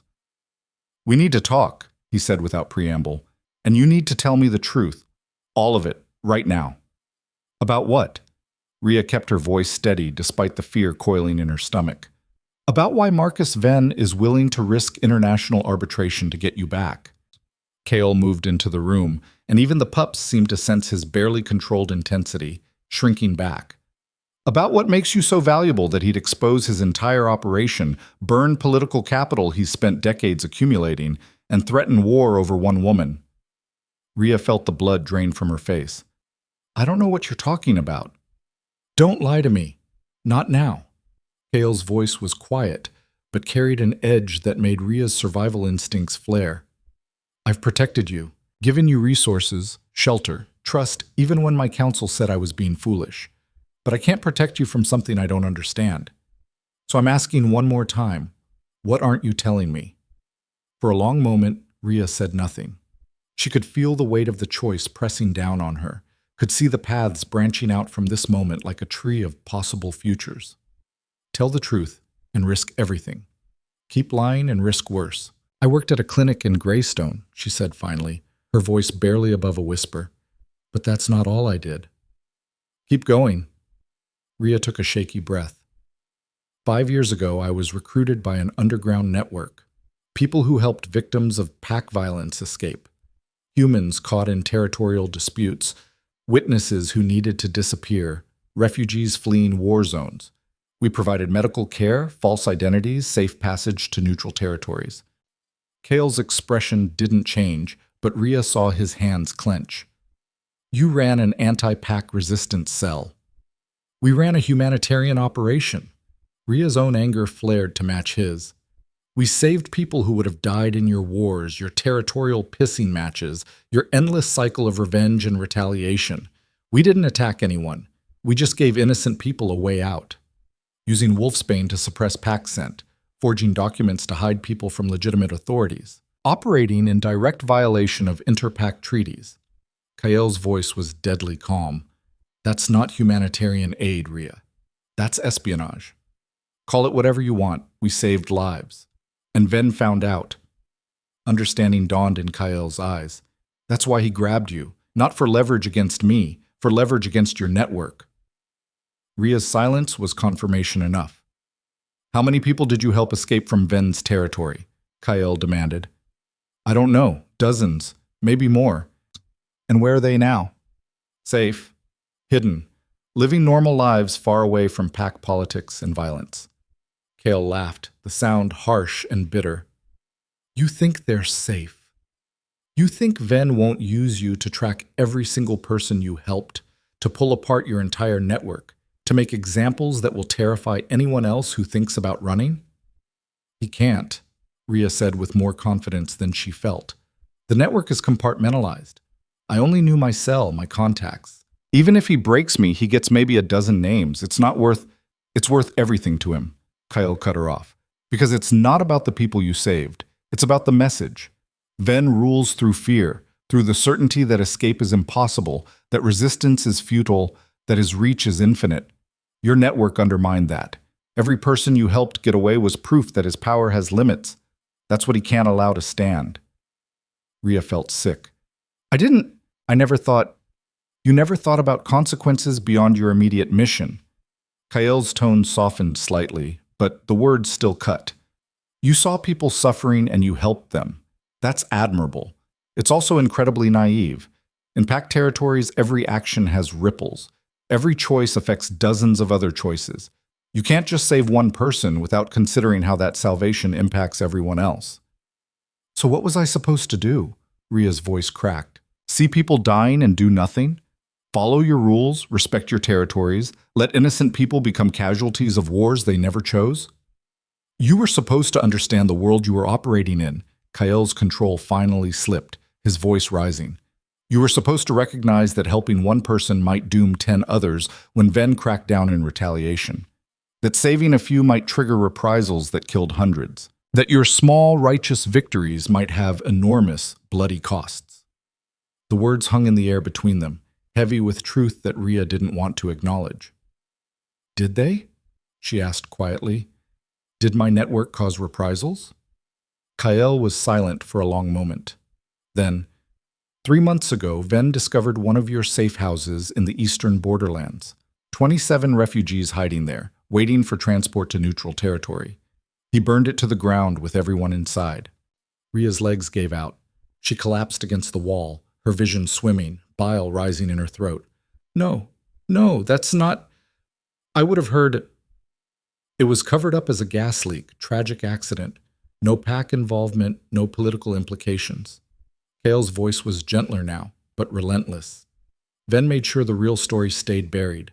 Made sure your network never found out what happened, so you'd keep operating, keep giving him targets. 27 people, Ria whispered. Oh, God. 27 people because of me. 27 people because of Ven, Kael corrected. But yes, also because you didn't understand that good intentions aren't enough in war zones. That heroism without strategy is just carnage with better publicity. Rhea pressed her palms against her eyes, trying to push back the tears, the horror, the crushing weight of responsibility for deaths she'd never known about. Behind her, she could hear the pups whining softly, sensing her distress. "So what now?" she asked, her voice hollow. "You hand me over to Ven so he can torture me for information? Execute me as an example? What's the strategic play here, Alpha?" "The strategic play," Kyle said quietly, "is that you stay here, under my protection, and we tell Ven that if he wants arbitration, we'll give him arbitration, along with every piece of evidence we have about the massacre he committed, the refugees he murdered, the treaties he violated covering it up." Rhea's head snapped up. "You have evidence?" "We've been watching Ven for years. We knew about the safe house burning. We documented it, collected testimony, prepared a case we were saving for the right moment." Kale's expression was hard. "Ven thinks he can threaten us with exposure?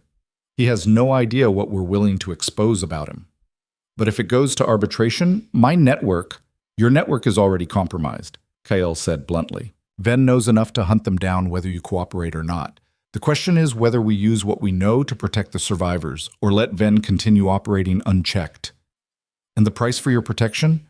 Rhea's voice was bitter. "What do you want from me?" "The truth. All of it. Names, locations, operations, everything you know about the network, so we can get ahead of Ven's moves and protect the people you helped." Kyle met her eyes. "And I want you to accept that you're not leaving. Not tomorrow, not next week, not when the pups are healthy. You're staying here, in this pack, where we can keep you alive and use what you know to actually save people instead of getting them killed. You're asking me to become a traitor. I'm asking you to become a survivor." Kyle's voice was steady. "To stop playing hero and start thinking strategically. To use your knowledge to protect people instead of endangering them with noble incompetence." The words hit like physical blows, each one landing in a place that Rhea had been carefully not examining for years. The doubt she'd suppressed, the questions she'd refused to ask, the possibility that her righteous mission had caused more harm than good. Before she could respond, Finn burst into the room, his expression frantic. "Alpha, we have a problem. Ven's not waiting for the deadline. He's mobilizing his war party. Intelligence shows forces moving toward the western border. He's not bluffing about arbitration. He's preparing for a full assault." Kyle was already moving toward the door. "How many?" "At least 200. Maybe more. They'll hit us in under 3 hours. Deploy the defensive units. Get everyone to battle stations. And Finn, I know. Protect the pups and the woman. Already on it." Kale paused in the doorway, looking back at Rhea one more time. "When this is over, we're finishing this conversation. But right now, I need you to make a choice. Stay in this room and hide while people die defending you. Or help me understand what we're really fighting so I can end this with minimum casualties." "What can I possibly do?" Rhea's voice cracked. "I'm not a warrior. I'm not a strategist. You're the person who saved 12 lives through sheer force of will," Kyle interrupted. "You're the person who ran an underground network for 5 years without getting caught. You're the person who knows how Ven thinks, how he operates, what he values enough to go to war over. So stop hiding behind excuses and help me." He was gone before Rhea could respond, leaving her alone with the pups and a choice that felt impossible. She could stay here, stay safe. Let Kyle and his warriors handle the battle while she did what she'd always done. Kept her head down, stayed invisible, survived on the margins. Or she could step into the light completely, except that she'd stopped being nobody the moment she chose to save those pups. Acknowledge that her actions had consequences and she needed to own them, for better or worse. Bear nudged her hand and Rhea looked down to find 12 pairs of eyes watching her with absolute trust. They didn't care about her past mistakes. They didn't judge her for the people who died because of her network. They just knew she'd saved them, and they trusted her to keep doing it. "Okay," Rhea whispered. "Okay. I can do this." She moved to the door, pounding on it until the guard outside responded. "I need to speak to the Alpha," she said firmly. "Right now. It's urgent." "Ma'am, the Alpha is preparing for—" "I know what he's preparing for, and I know something that might prevent it. Get him, now!" 5 minutes later, Kyle was back in the secure room, exhaustion and frustration evident in every line of his body. "This had better be important," he said shortly. "Ven has a daughter," Ria said without preamble. 12 years old, chronic illness, needs specialized medical care. That's why he can't risk arbitration, not because of the evidence you have on him, but because neutral judges would audit his PAC's medical facilities. They'd find out he's been diverting resources meant for the sick to his war machine. They'd discover he's been letting his own people die to fund territorial expansion. Kale went very still. "How do you know this?" "Because his daughter was one of the people we helped," Ria said quietly. "Not to escape. Ven would never allow that. But to get treatment. We had contacts in neutral territories, doctors who'd see PAC members off the record. His daughter was dying, and the PAC physicians couldn't help her, so he came to us." "Ven came to your network? The network he's been hunting?" "He didn't know what we were. We operated through intermediaries, shadow clinics, anonymous referrals. He just knew we could save his daughter when no one else could." Ria met Kael's eyes. "And we did, but we kept records, documentation, proof that the great Marcus Ven, who preaches PAC purity and self-sufficiency, went crawling to a human resistance network when his own systems failed. And if that came out in arbitration, his PAC would tear him apart," Ria confirmed.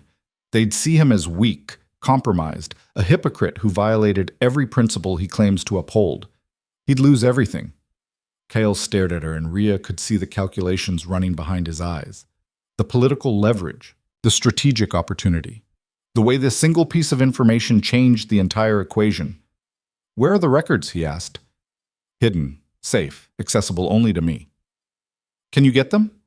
"Not from here, but I can tell you how to get them, and I can tell you exactly what Ven fears most about exposure." Ria took a breath. "In exchange for full protection, not just for me, for everyone in my network, everyone who helped his daughter, everyone who's at risk because I gave you this information." "That's a big ask." "It's a fair trade. You get the leverage to end this without bloodshed. I get the assurance that the people who trusted me won't die for it." Kael was silent for a long moment, weighing options, calculating risks, making the kind of impossible choice that came with being alpha. "Done," he said finally. "But understand this. Once I use this information, there's no going back. You'll be tied to this PAC permanently. Ven will know you betrayed him. Your network will know you chose sides. You'll never be invisible again." "I know," Ria said softly. "I think I stopped being invisible the night I decided to freeze to death with 12 wolf pups. This is just making it official." Kael studied her with something that might have been respect. "All right, tell me what I need to know." For the next hour, Ria laid out everything. The medical records, the communications, the proof of Ven's hypocrisy buried in neutral territory clinics under false names and encrypted files. She gave Kael the keys to destroying an enemy who'd been untouchable for decades. And with each piece of information she shared, she felt the last threads of her old life burning away. When she finished, Kael was already on his phone, issuing orders to Finn, to his intelligence team, to lawyers who would turn Ria's information into weapons more devastating than any physical arsenal. "This changes everything," he said, ending the call. "Ven's probably already hearing from his advisors that we have leverage. He'll back down before we ever get to arbitration." "And if he doesn't?" "Then we destroy him." Kael's voice was cold. "Completely, publicly, in a way that ensures no other alpha ever thinks they can threaten my PAC without consequences." Ria shivered at the controlled violence in his tone. This was what an alpha looked like when you threatened what was his. This was the kind of power she'd spent her life trying to avoid. "Thank you," she said quietly, "for protecting them, for listening." "Don't thank me yet," Kael replied. "We still have to survive the next few hours." He was right to be cautious, because at that moment, alarms began blaring again, louder and more urgent than before. The lights flickered, and through the reinforced walls they could hear explosions. Ven wasn't backing down. He was attacking anyway. Kael's expression went cold and hard. "Get the pups to the emergency bunker, now, and Ria, I know, stay hidden, stay safe." "No." Kael turned to face her fully. "I was going to say, stay alive. Because after this is over, you and I are going to rebuild your network the right way. With strategy, with support, with the resources to actually save people instead of getting them killed. You'd do that? Support a resistance network? I'd support anything that weakens Ven and protects innocent people. Call it enlightened self-interest. Kael moved toward the door as another explosion rocked the stronghold. Besides, you're Pack now, whether you wanted it or not, and I protect what's mine. He was gone before Rhea could respond, leaving her alone with 12 terrified pups and the weight of choices that had led to this moment. Outside, the battle was beginning. Inside, Rhea gathered the children she'd nearly died for and made one more impossible decision. She wouldn't hide in the bunker. She'd spent her whole life hiding, running, staying invisible. But these pups trusted her. Kael was risking everything to protect her. And the people in her network, the ones still out there, still at risk, deserved better than a leader who cowered while others fought. "Come on, babies," she whispered to the pups, gathering them close. "Let's go somewhere safer than this." She led them out of the secure room through corridors that echoed with alarm klaxons and running feet, toward the medical wing where she knew there were supplies, resources, ways to help if the wounded started coming. She was done being nobody. It was time to be someone who mattered, even if it killed her. The stronghold shook with another impact, and somewhere in the distance, Rhea heard the sounds of battle beginning in earnest. She held the pups tighter and kept moving forward into the chaos, into the danger, into the future she'd chosen when she decided that some things were worth dying for. And behind her, in the halls of power and the chambers of war, forces were colliding that would reshape the territories forever. All because one woman had refused to let 12 children freeze in the dark.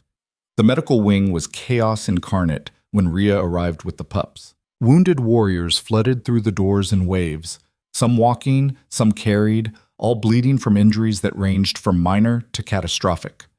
Dr. Sarah Chen moved between them with mechanical efficiency, triaging with the cold precision of someone who'd done this too many times before, calling out orders to nurses who scrambled to keep up with the influx. "Arterial bleed, bed 3. I need pressure now. Compound fracture, left arm, stabilize and prep for surgery." "This one's coding. Get me the crash cart." Rhea stood frozen in the doorway, the pups clustered around her legs, as the reality of what Kael was fighting crashed over her like a wave. This wasn't political maneuvering anymore. This was blood and bone and people dying because she'd given Ven a reason to attack. Sarah spotted her and something flickered across the doctor's face. Surprise, then anger, then desperate relief. "What are you doing here?" Sarah demanded, not pausing in her examination of a warrior with a chest wound that bubbled with every breath. "You're supposed to be in the bunker." "I can help," Rhea said, forcing her voice steady. "I have medical training. You need hands. I need you safe. If Ven's forces breach the stronghold, then being in a bunker won't save me anyway." Rhea was already moving forward, her clinical training overriding her fear. She deposited the pups in a corner office where they'd be out of the way, shut the door firmly, and turned back to face the carnage. "Tell me what you need." Sarah looked like she wanted to argue, but another wave of wounded came through the doors, and the choice was made for her. "Fine. Scrub in. Start with the minor injuries. Lacerations, minor burns, anything that doesn't need immediate surgery. And Rhea, I know, stay away from the windows. Don't leave the medical wing. Try not to die." Actually, I was going to say thank you." Sarah's expression softened fractionally. "We're overwhelmed. Having another set of trained hands might save lives." For the next 2 hours, Rhea discovered what war really looked like up close. She stitched gashes that went to the bone, her hands steady despite the screaming. She set fractures, administered pain medication, stopped bleeding with pressure and prayer and sheer stubborn refusal to let anyone die on her watch. She worked alongside nurses who looked at her with initial suspicion that gradually shifted to grudging respect as she proved she knew what she was doing. "Hemostats," she called to a nurse assisting with a particularly nasty leg wound. "And more gauze. This one's a bleeder." The warrior beneath her hands, a young woman barely out of her teens, gritted her teeth against the pain. "You're the one from the ruins," she gasped. "The one who saved the pups." I'm the one trying to save you," Rhea corrected, not looking up from her work. "Hold still. This is going to hurt." "Already hurts." "Then it's going to hurt more." Rhea debrided the wound with quick, efficient movements, ignoring the warrior's hissed curses. "But you'll live. which is what matters. How's the battle going? We're holding. The warrior's voice was tight with pain. Barely. Ven brought more forces than we expected. He's not trying to take the stronghold. He's trying to draw out the Alpha. Ria's hands paused fractionally before continuing their work. And is it working? The Alpha's too smart for that. He's letting Ven waste resources on our defenses while... The warrior broke off, clearly realizing she was saying too much to someone who was still, technically, an outsider. While he uses the information I gave him to destroy Ven politically, Ria finished quietly. It's okay. I know the plan. Then you know we just need to hold long enough for Ven's own pack to turn on him. The warrior managed a pained smile. Assuming we don't all bleed out first. You're not bleeding out, not on my watch. Ria tied off the last suture and moved to bandaging. There. You'll have a scar, but you'll walk out of here. Thanks. The warrior caught Ria's wrist as she turned to go. Hey, I was one of the ones who voted against letting you stay. After the council meeting, I thought you were a liability, a risk we couldn't afford. Ria felt something twist in her chest. And now? Now I'm alive because you stayed. The warrior's grip tightened. So maybe I was wrong. Maybe the Alpha knew what he was doing after all. Before Ria could respond, the doors burst open again and everything changed. Finn stumbled through, supporting a warrior whose entire right side was soaked in blood. But it was the person behind them that made Ria's heart stop. Kyle. The Alpha King was covered in gore, his own and others, with a gash across his ribs that looked deep enough to be serious and burns on his left arm that had to be agonizing. But it was his expression that sent ice through Ria's veins, cold, controlled, absolutely lethal. Sarah, he barked, we have incoming mass casualties. Ven tried a suicide charge at the western gate. We stopped it, but we took heavy losses. How many? Sarah was already mobilizing her team, preparing for the worst. 15 critical, maybe 20 more with serious injuries. Kale's eyes swept the room and landed on Ria. Something flickered in his gaze, surprise, then something darker. What is she doing here? Saving lives, Sarah said shortly, and doing a damn good job of it. Now sit down and let me look at those wounds before you bleed out and leave me explaining to the pack how their Alpha died from stubbornness.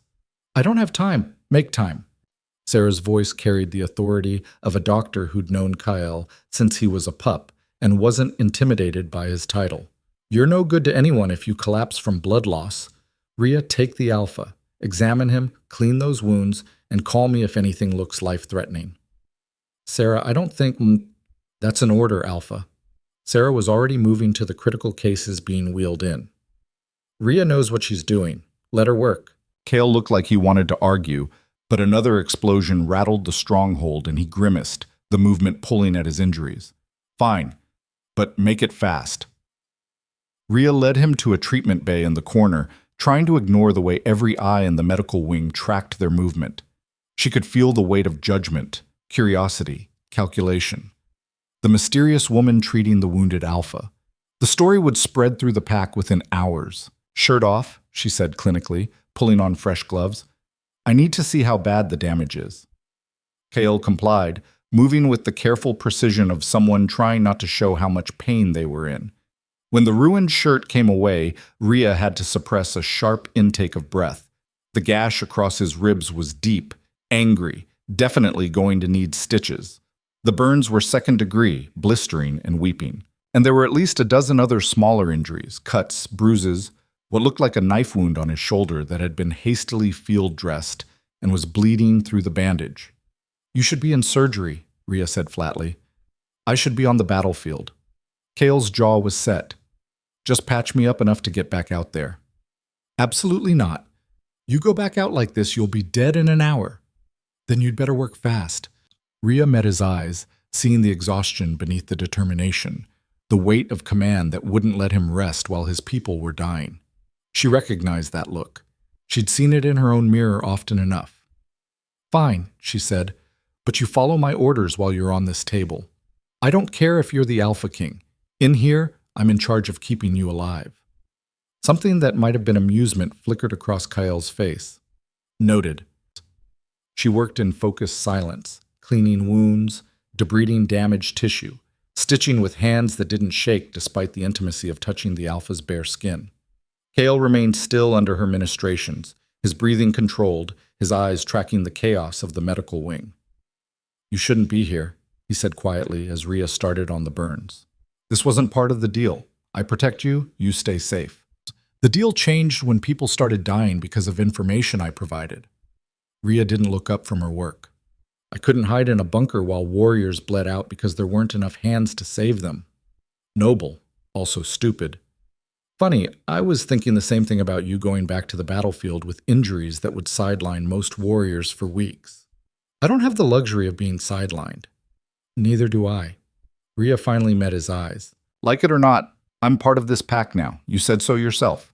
That means I fight for it the same way everyone else does. I just do it with sutures instead of weapons." Kyle studied her for a long moment, and Rhea had the unsettling feeling he was seeing something in her that she hadn't quite acknowledged herself. "The council was right to question you," he said finally. "You're dangerous, just not in the way they thought." "What's that supposed to mean?" "It means you have a talent for making people care about you, for inspiring loyalty. The wounded warriors out there, half of them hated you a week ago. Now they're telling stories about the mysterious woman who saved their lives." Kale's expression was unreadable. That kind of influence is power, and power in the wrong hands is catastrophic. And in the right hands? Remains to be seen. Kale winced as Rhea applied burn cream to the worst of his injuries. "How much longer?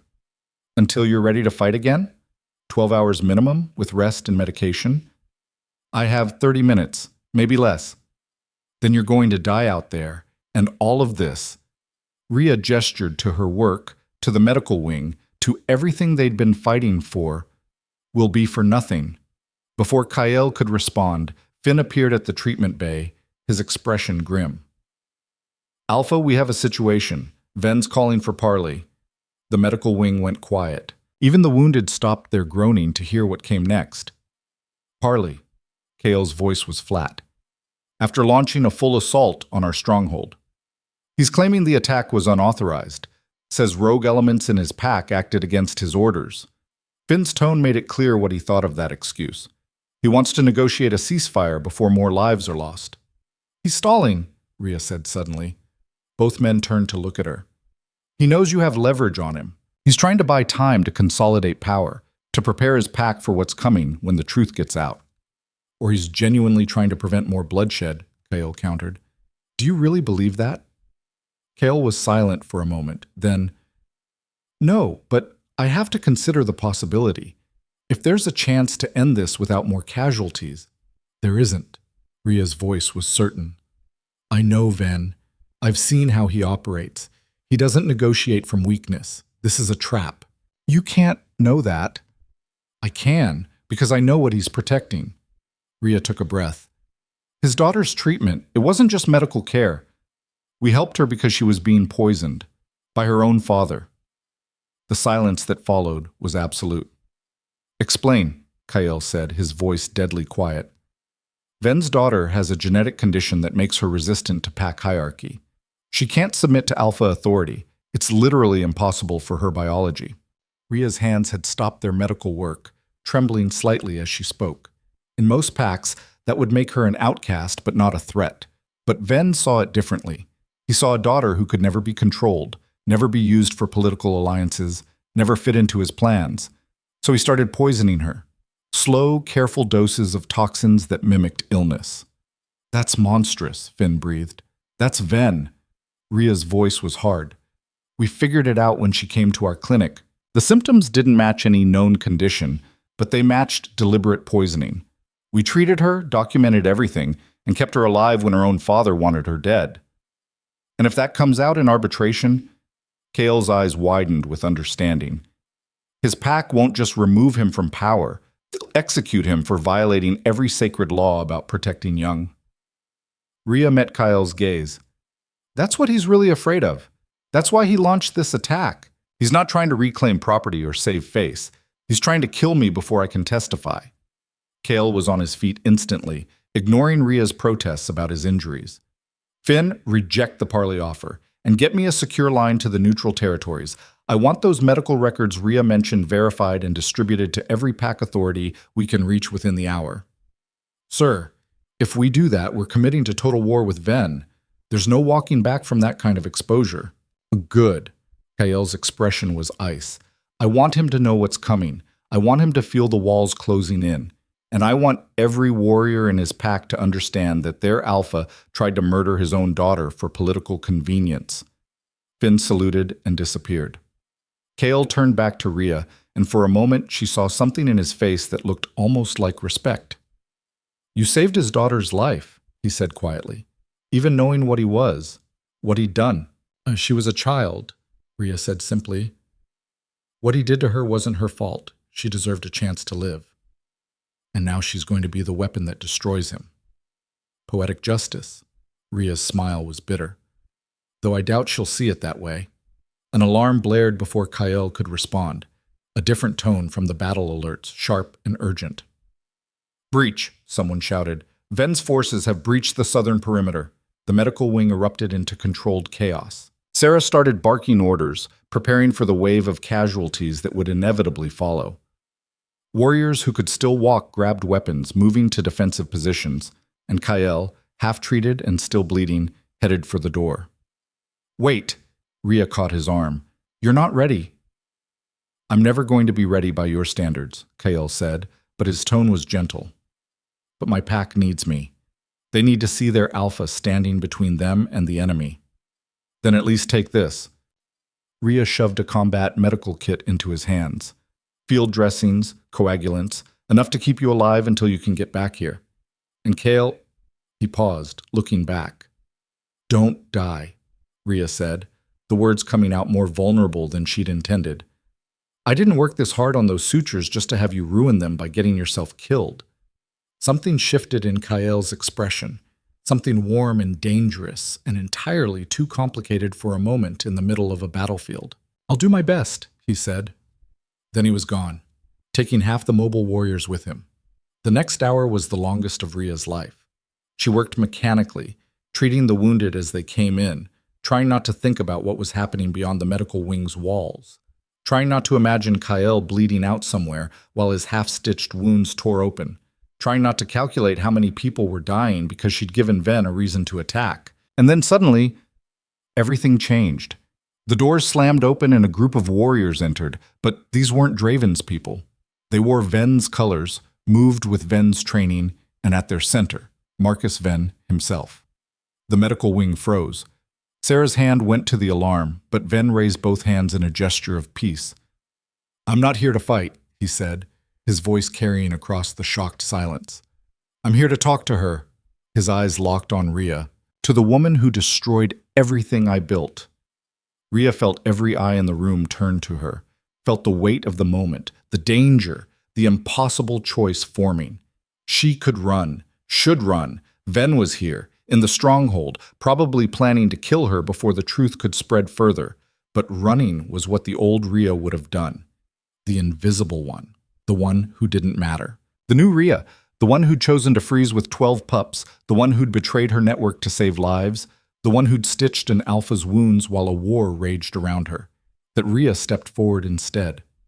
Then talk, she said, her voice steady despite her racing heart. But do it fast. We have wounded who need treatment more than they need drama. Ven's laugh was bitter. Still playing the hero, I see. Still pretending you're better than the rest of us. I'm not better than anyone. I'm just someone who thinks children shouldn't be poisoned by their own parents. The words hung in the air like a detonation. Ven's warriors shifted uncomfortably, exchanging glances. Rhea could see the doubt in their eyes, the questions forming. You don't know what you're talking about, Ven said, but his voice had lost its certainty. I have medical records that say otherwise, toxicology reports, treatment logs, documentation of every dose of poison you gave your daughter over a 2-year period. Rhea took another step forward, closing the distance between them. I have proof, Ven, and it's already being distributed to every pack authority in the neutral territories. You're bluffing. Am I? Rhea pulled out her phone, the one Finn's team had given her with emergency protocols and secure communication lines. She pulled up an email and held it out. That's the confirmation from the International Pack Tribunal. They received the evidence 30 minutes ago. They're opening a formal investigation. Ven's face went white. Around him, his warriors were backing away, their expressions shifting from loyalty to horror as the implications sank in. "You tried to kill your own daughter," one of them said, his voice shaking. That violates every law." "She wasn't strong enough to lead," Ven snarled.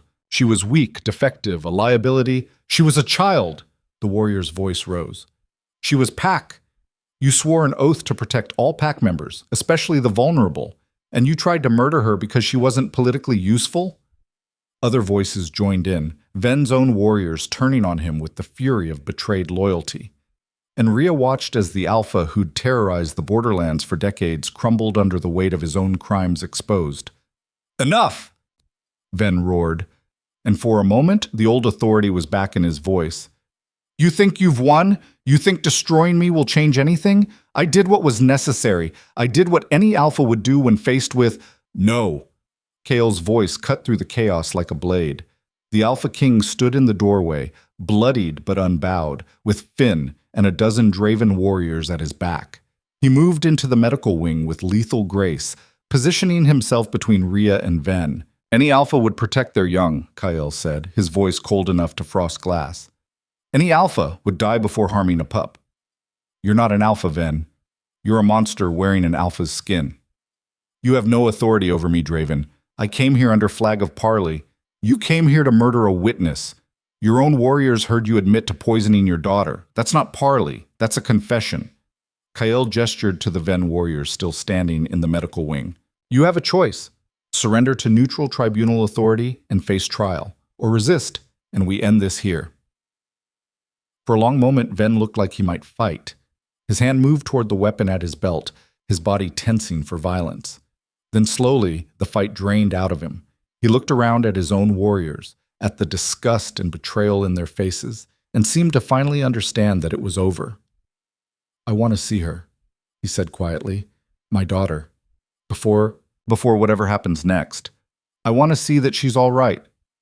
"No." The word came from behind them, from a warrior Rhea didn't recognize. "You don't get that. You lost the right to call yourself her father when you started poisoning her. She's safe now, away from you, and that's all you need to know." Ven's shoulders sagged. "Then I surrender to the tribunal. Let them judge what I did." Kale nodded to Finn, who moved forward with restraints.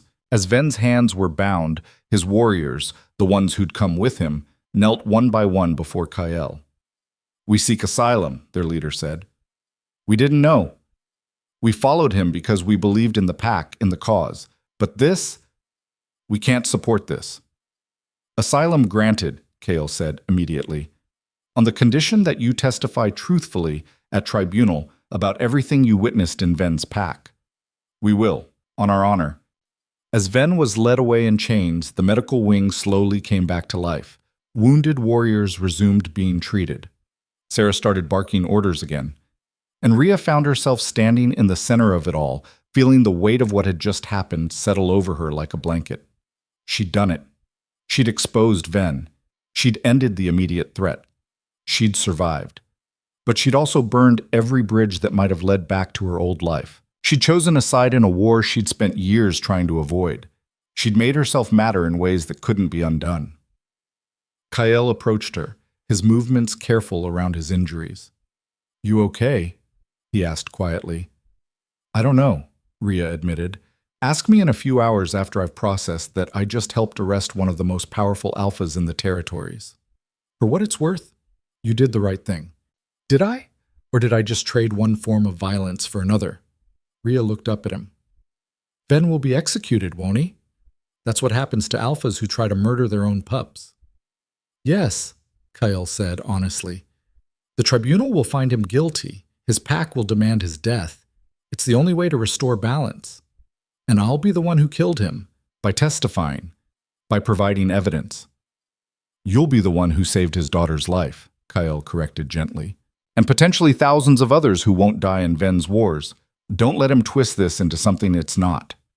Rhea wanted to believe him, wanted to accept the neat moral framework where she was the hero and Ven was the villain and everything made sense. But she'd seen too much, lived too long in the gray areas to believe in simple stories anymore. The pups, she said suddenly, changing the subject. I need to check on them. She found them still in the corner office where she'd left them, huddled together but alert. The moment she opened the door, they swarmed her, 12 bodies pressing close, whining and licking and celebrating her return. I'm okay, she murmured, sinking to the floor and letting them crawl all over her. We're all okay. Bear settled in her lap, looking up at her with eyes that held far too much understanding for a creature so young. Hope wheezed softly, her damaged lungs struggling but stable. The others arranged themselves around her in a protective circle. And Rhea realized, with a clarity that was almost painful, that this was her pack now. Not the warriors outside, not the political structures or territorial boundaries.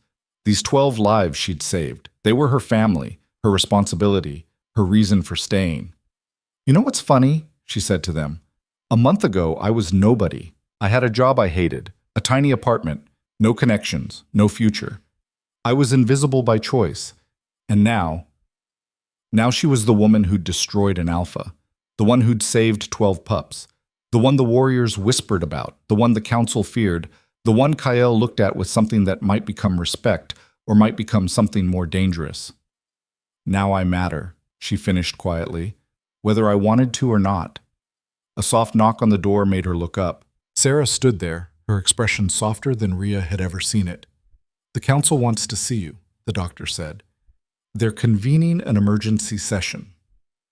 Let me guess, they want to interrogate me about what just happened. Actually, Sarah smiled slightly, they want to offer you a position, official pack physician. Full status, full protection, full authority. Rhea blinked. They want to make me pack? After everything? You just helped end a threat that's been terrorizing the territories for decades. You saved dozens of lives in the medical wing, and you've clearly bonded with the pups in a way that can't be broken. Sarah shrugged. The council might not like you, but they're not stupid enough to let you go. And if I say no, then you'll be the first person in history to turn down a direct offer of pack membership from the Draven clan. Sarah's expression grew serious. But Rhea, you should say yes, not because of obligation or debt, but because you belong here. You've already bled for these people. Might as well make it official. After Sarah left, Rhea sat with the pups and tried to imagine what saying yes would mean. A life in the pack, permanent ties to people and places, the end of invisibility, the acceptance of consequences for choices that mattered. It terrified her. It also felt, in a strange way, like coming home. What do you think? She asked Bear. Should I stay? The pup yawned and settled more comfortably in her lap, his trust absolute. And Rhea found herself smiling despite everything. Despite the fear, the uncertainty, the knowledge that her life would never be simple again. Maybe simple was overrated anyway. She stood, gathering the pups, and headed toward the council chambers. Toward the future she'd chosen when she decided not to run from 12 crying voices in the dark. Toward whatever came next. The council chambers felt different this time. Rhea walked through the massive doors with 12 pups trailing behind her like a living declaration. And instead of hostile faces, she found something that looked almost like anticipation. The council members sat in their elevated positions, but the atmosphere had shifted. Less courtroom, more coronation. Kael stood at the center, his wounds freshly bandaged, his presence commanding despite the exhaustion that lined his face. When his eyes met Rhea's, something passed between them that felt like recognition, like the acknowledgement of two people who'd fought the same battle and survived.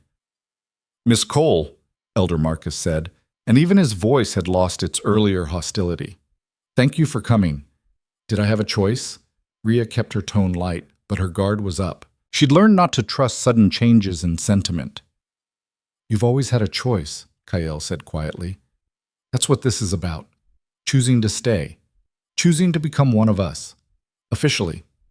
The pups settled around Rhea's feet, and she noticed several council members watching them with expressions that ranged from bemused to genuinely moved.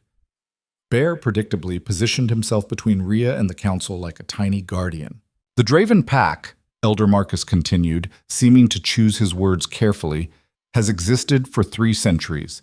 In that time, We've survived wars, political upheavals, territorial challenges, and countless attempts to destroy us. We've endured because we recognize strength when we see it, and we adapt. I'm not sure where this is going, Ria said honestly. It's going, Kale interjected, to an offer, Sharsluyan. But first, you need to understand what's happened in the 6 hours since Ven's arrest. Finn stepped forward, tablet in hand. Ven's pack has fractured. Without their alpha, facing the evidence of his crimes, they've splintered into 3 factions. The largest has already approached us seeking integration into Draven territory. The others are negotiating with neighboring packs. Integration meaning what exactly? Meaning they want to join us, become Draven, accept our leadership and protection. Kale's expression was complicated. We'll absorb nearly 400 wolves by the end of the month. Our territory will double. Our resources, our influence, our responsibilities, everything changes. Ria felt the implications settling over her. And you're telling me this because? Because you made it possible, a council member said, a woman Ria didn't recognize with silver hair and sharp eyes. Your testimony, your evidence, your willingness to stand against Ven when it would have been safer to hide. You didn't just save 12 pups that night in the ruins. You saved hundreds of people from an alpha who would have led them to destruction. I didn't do it for political gain, Ria said, uncomfortable with the praise. We know, Kale replied. That's why we trust you. That's why we want you to stay. Elder Marcus stood, and the room went quiet. Ria Cole, the Draven Pack Council has voted unanimously to offer you full pack membership with the rank of Luna. The word hung in the air like a thunderclap.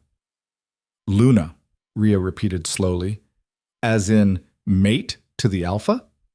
That kind of Luna? As in the highest rank a female can hold in pack hierarchy, the silver-haired woman corrected. Yes, traditionally it's held by the Alpha's mate, but there's precedent for granting the title based on service and sacrifice.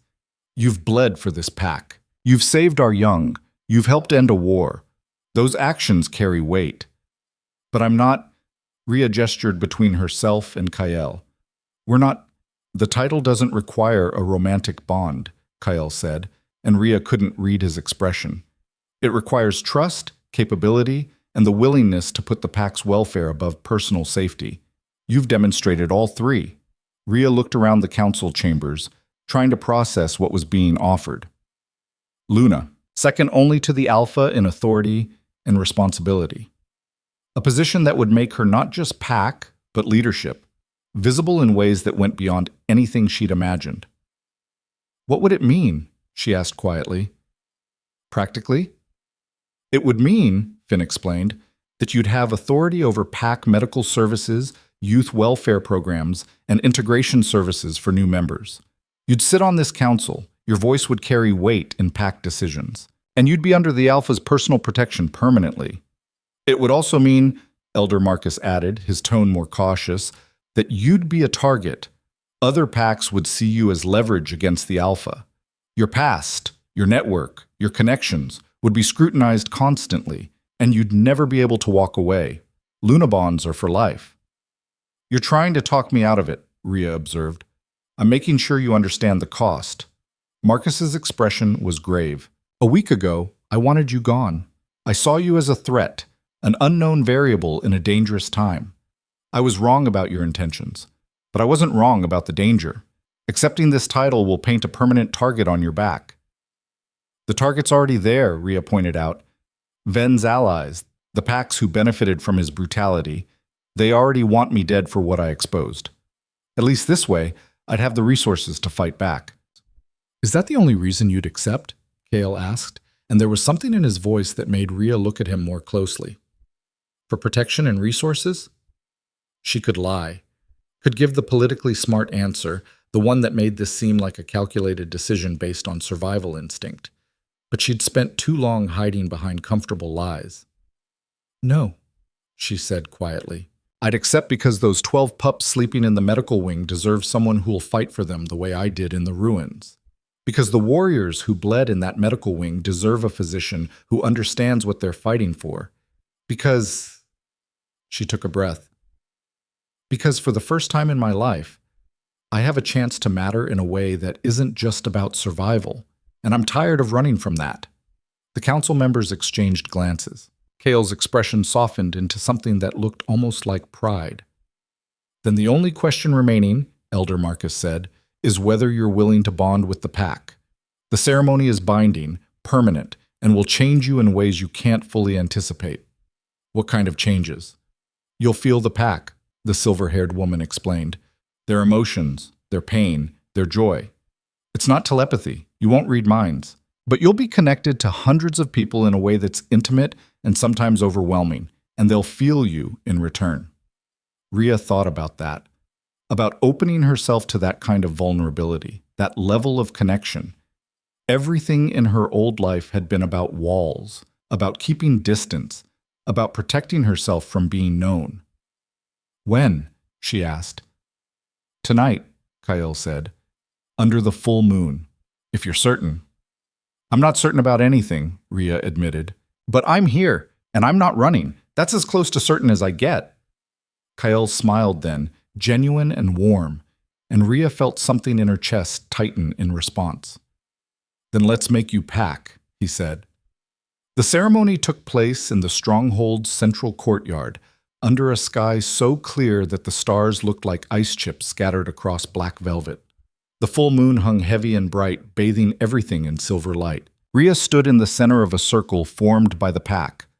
Hundreds of wolves in human form, their eyes reflecting moonlight, their presence a physical weight in the air. The pups were nearby, supervised by Sarah, but close enough that Rhea could see them, could draw strength from their presence. Kyle faced her across the circle, with Elder Marcus beside him holding a ceremonial blade that looked ancient and deadly. "Rhea Cole," Marcus intoned, his voice carrying across the courtyard. "You come before the Draven Pack seeking membership in the title of Luna. Do you accept the responsibilities that come with this bond? To protect the Pack's young, to heal the Pack's wounded, to stand between the Pack and all threats, even unto death?" "I do," Rhea said, her voice steady despite her racing heart. "Do you swear to honor Pack law, to uphold Pack traditions, to place the welfare of the whole above your individual desires?" "I do." Then approach the Alpha and let blood seal what words have promised." Rhea moved forward until she stood directly before Kyle. Up close, she could see the evidence of the battle still written on his skin, bruises darkening, wounds healing, the physical cost of leadership written on his body. He offered her his hand, palm up. Marcus made a swift cut across it, deep enough that blood welled immediately. Then the elder turned to Rhea. "Your hand," he said gently. Rhea extended her palm. The blade was cold, the cut sharp and precise, and then her blood was mixing with Kyle's as he clasped her hand in his. The moment their blood touched, Rhea felt it, like a door opening in her mind, like a dam breaking, like being submerged in an ocean of sensation that wasn't her own. She felt the pack. Hundreds of presences suddenly aware of her, reaching out with curiosity and acceptance, and in some cases lingering doubt. She felt their collective strength, their shared pain, their fierce loyalty to each other and to the Alpha who stood holding her hand. And most overwhelming of all, she felt Kyle. His exhaustion, bone deep and carefully hidden. His determination to appear strong when he was running on fumes. His concern for his people, for the integration to come, for the challenges ahead. And underneath all of that, something else. Something directed at her specifically, warm and protective and entirely too complicated to name. "Breathe," he murmured, and Rhea realized she'd stopped. "It's overwhelming at first, but you'll learn to filter it, to control the connection." "I feel everything," she gasped. "Everyone. It's too much. Focus on me." Kale's voice cut through the chaos. "Just me. Let everything else fade to background noise." Rhea latched onto his presence like a lifeline, using it to anchor herself as the overwhelming rush of pack sense gradually became manageable. The other presences were still there, but muted now, like distant music instead of a deafening roar. "Better?" Kyle asked. "Getting there." Rhea managed a shaky laugh. No one mentioned it would feel like getting hit by a truck made of emotions. "The binding is complete," Elder Marcus announced, his voice carrying satisfaction. "Rhea Cole is now Rhea Draven, Luna of this pack, second in authority only to the Alpha, with all rights and responsibilities that entails." The courtyard erupted in howls, not threatening, but celebratory. a pack welcoming one of their own. The sound was primal, beautiful, and terrifying in its intensity, and through the pack bond, Rhea felt their acceptance. Not universal. There were still doubts, still questions, still reservations, but overwhelmingly she felt welcome, felt wanted, felt like she'd finally found a place where her existence didn't have to be a compromise between visibility and survival. The formal ceremony ended, but the celebration continued. Warriors approached her one by one, offering congratulations, sharing stories, asking about the pups. Sarah presented her with a ceremonial medical bag, its leather worn from decades of use. "It belonged to the last Luna," the doctor said quietly.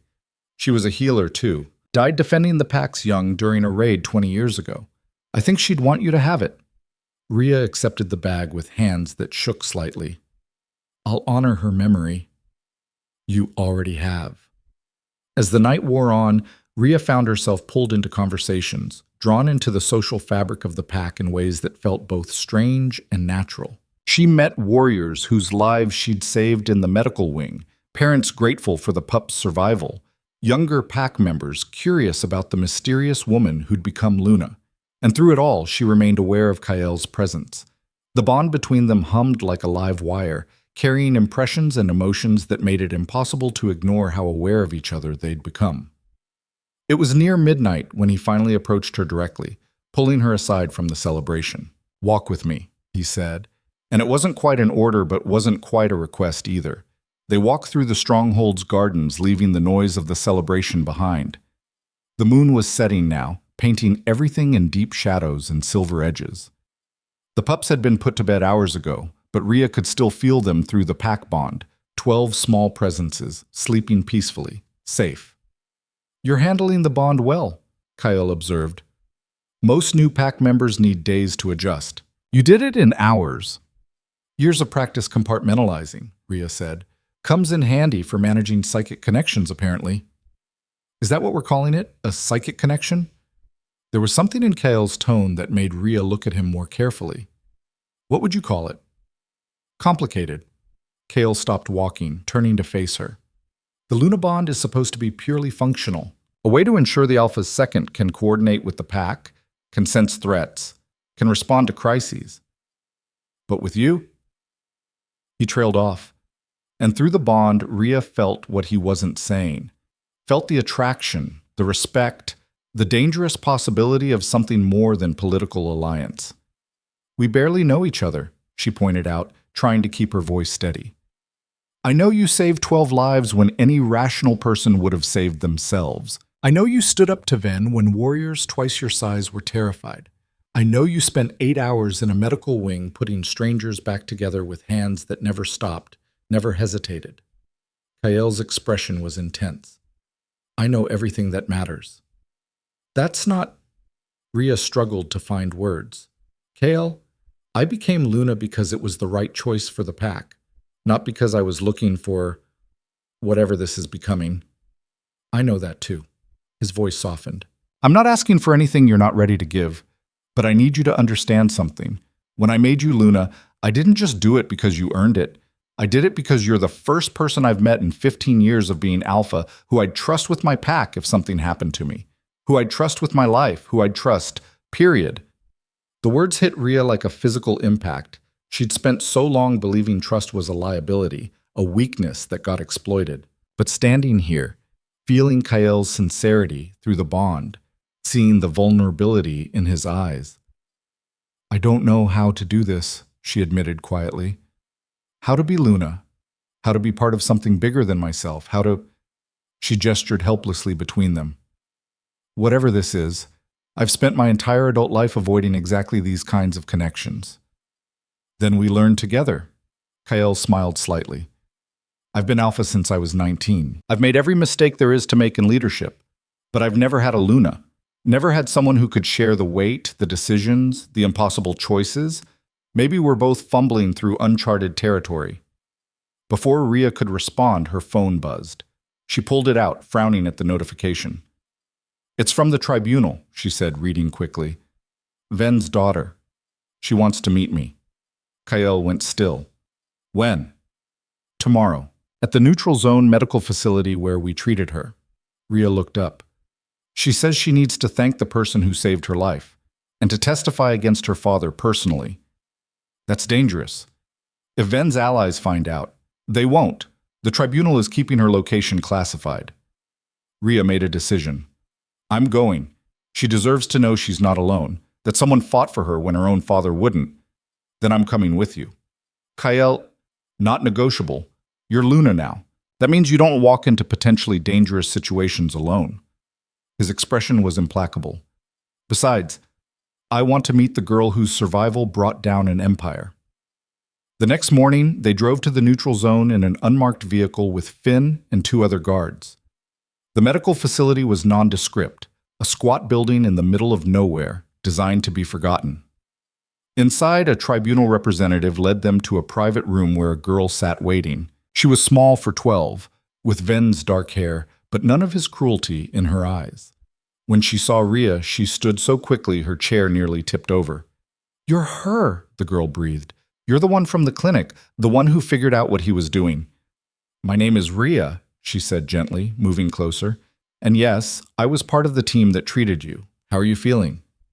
"Better. Stronger." The girl's hands twisted together. They said you exposed him, that you gave them evidence about the poisoning, that I'm safe now because of you." "You're safe because you survived," Ria corrected. "Because you were strong enough to hold on until help came. I just helped." "He tried to kill me," the girl's voice cracked. "My own father tried to kill me because I wasn't what he wanted, because I couldn't submit to alpha authority, couldn't be controlled like everyone else. He said I was broken, that I was better off dead than living as a defect." Ria felt rage rise in her chest, hot, pure, and entirely focused on a man who was already facing justice, but it still didn't feel like enough. "You're not broken," she said fiercely. "You're different. There's a huge distinction, and anyone who can't see that doesn't deserve to be in your life." The girl looked up at her with eyes that held too much pain for someone so young. "The tribunal says I can testify against him, that my testimony about the poisoning will guarantee he's convicted. But I'm scared. What if people think I'm the reason everything fell apart? What if his pack, his former pack, hates me for destroying their alpha?" "They won't," Kael said, speaking for the first time. The girl jumped slightly, clearly not having noticed him. "Because they already know what he was. The warriors who surrendered to us, the ones seeking asylum, they're grateful someone finally stopped him. You're not destroying anything. You're helping build something better." "Who are you?" "Kael Draven, alpha of the pack that's absorbing most of your father's former territory." He moved to stand beside Ria. "And I'm here to tell you that if you testify, if you help us make sure your father can never hurt anyone else, you'll have a place in our pack. Protection, support, everything you need to heal." The girl's eyes widened. "You'd take me, even with my condition?" "Especially because of your condition," Ria said. "You're proof that strength comes in different forms, that being unable to submit to hierarchy doesn't make you weak. It makes you independent, resilient, exactly the kind of person we need." Through the pack bond, Ria felt Kael's approval, his agreement with every word she'd said. The girl was quiet for a long moment. Then, "Okay, I'll testify. I'll help you make sure he can't hurt anyone else. But," she looked between them, "can I ask you something first?" "Of course," Ria said. "Why did you save me? You didn't know me. You didn't owe me anything, and treating me put you at risk from him. So why?" Ria thought about the question, about the answer she'd given before, about medical ethics and professional duty. But looking at this girl, this survivor who'd endured so much, she gave the real truth instead. "Because when I was young, I needed someone to save me too," she said quietly. "And no one did. I survived anyway, but it was hard and lonely, and I carried scars that never fully healed. So when I had the chance to be that person for someone else, to be the help I never got, I took it. Because you deserved better than what you were given, and because saving you meant that at least one person in this world got the ending I wished I'd had." The girl's eyes filled with tears. She crossed the space between them and hugged Ria with the desperate strength of someone who'd been drowning and finally found solid ground. Ria held her, feeling the girl's pain and relief and gratitude through the embrace. And she thought about the strange path that had led her here, from invisible to essential, from running to standing ground, from saving herself to saving others. The tribunal session happened 3 days later, broadcast to every pack territory in the neutral zones. Rhea watched from the Draven stronghold as Ven's daughter, who'd chosen the name Terra for her new life, testified with a strength that belied her age. She told them everything. The poisoning, the pain, the years of thinking she was sick when she was being deliberately harmed. And she looked directly at her father while she did it, unflinching. Ben was convicted within an hour. The sentence was execution by pack justice, a traditional punishment where the wronged parties got to determine method and timing. Terra chose mercy. A quick death, no torture, no spectacle. Just an end to a man who'd caused too much pain. She's stronger than he ever deserved, Kyle said, watching beside Rhea. She's stronger than he ever gave her credit for, Rhea corrected. There's a difference. The execution happened at dawn the next day. Rhea didn't watch. She'd seen enough death. Instead, she spent the morning in the medical wing, checking on the integration of Ven's former pack members who'd chosen to join Draven. They were healing, physically and emotionally. She could feel it through the pack bond, could sense the way fear was gradually being replaced by cautious hope. Luna? One of the new members approached, a young man with burn scars and nervous eyes. I wanted to thank you for speaking up about what the old Alpha did, for making it safe for us to leave. You don't owe me thanks, Rhea said. You owe yourselves. You're the ones who chose to leave, to seek something better.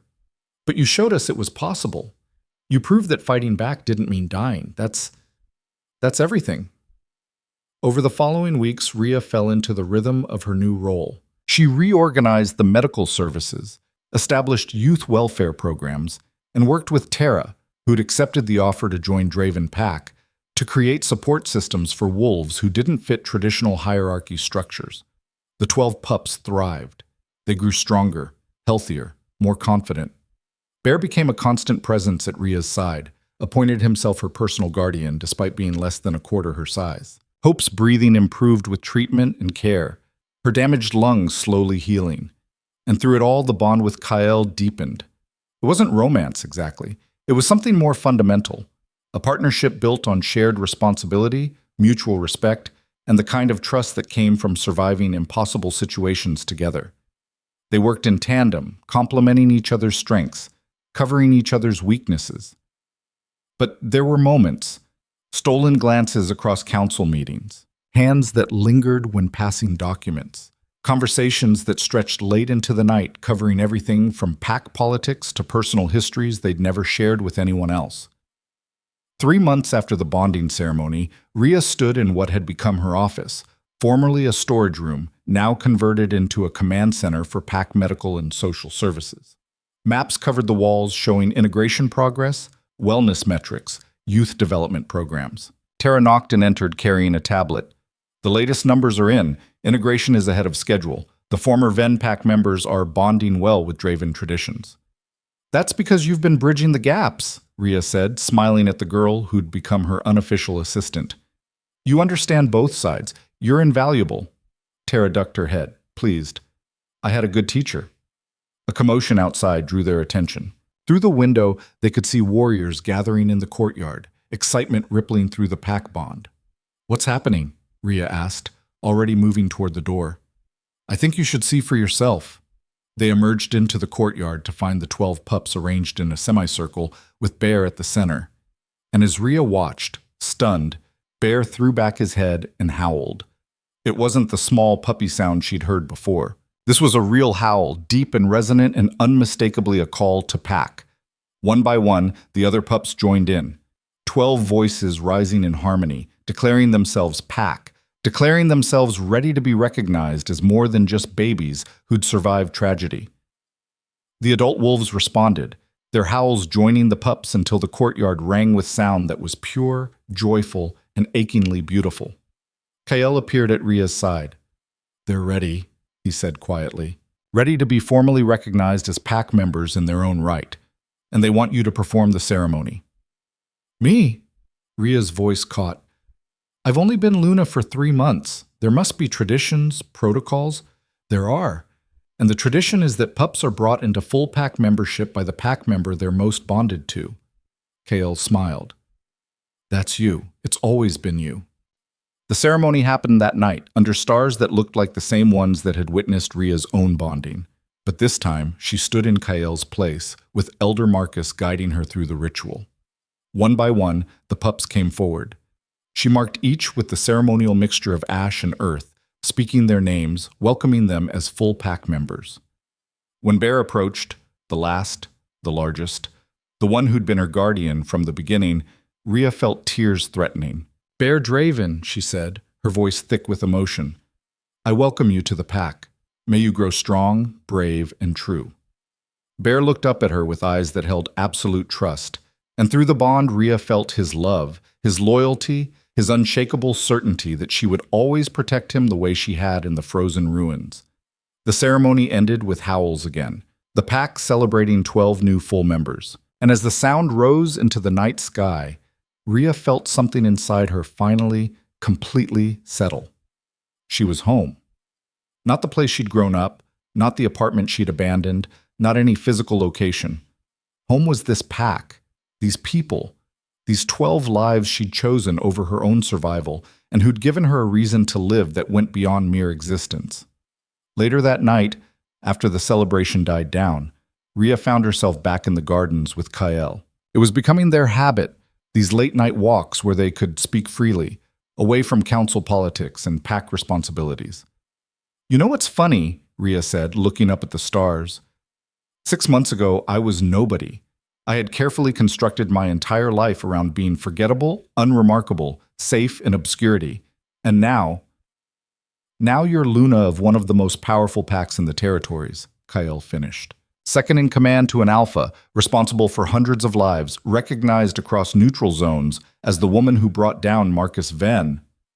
It's terrifying, Rhea admitted. Every day, I wake up and think about how many people are depending on me, how many ways I could fail them, how much damage I could do if I make the wrong choice. That's what makes you good at this, Kael said quietly. The fear, the awareness of responsibility. Leaders who don't feel that weight are the ones who become tyrants.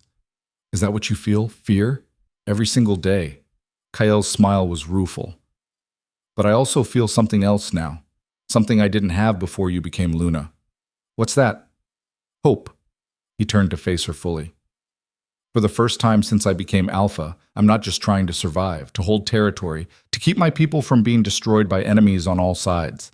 I'm actually building something better than what came before.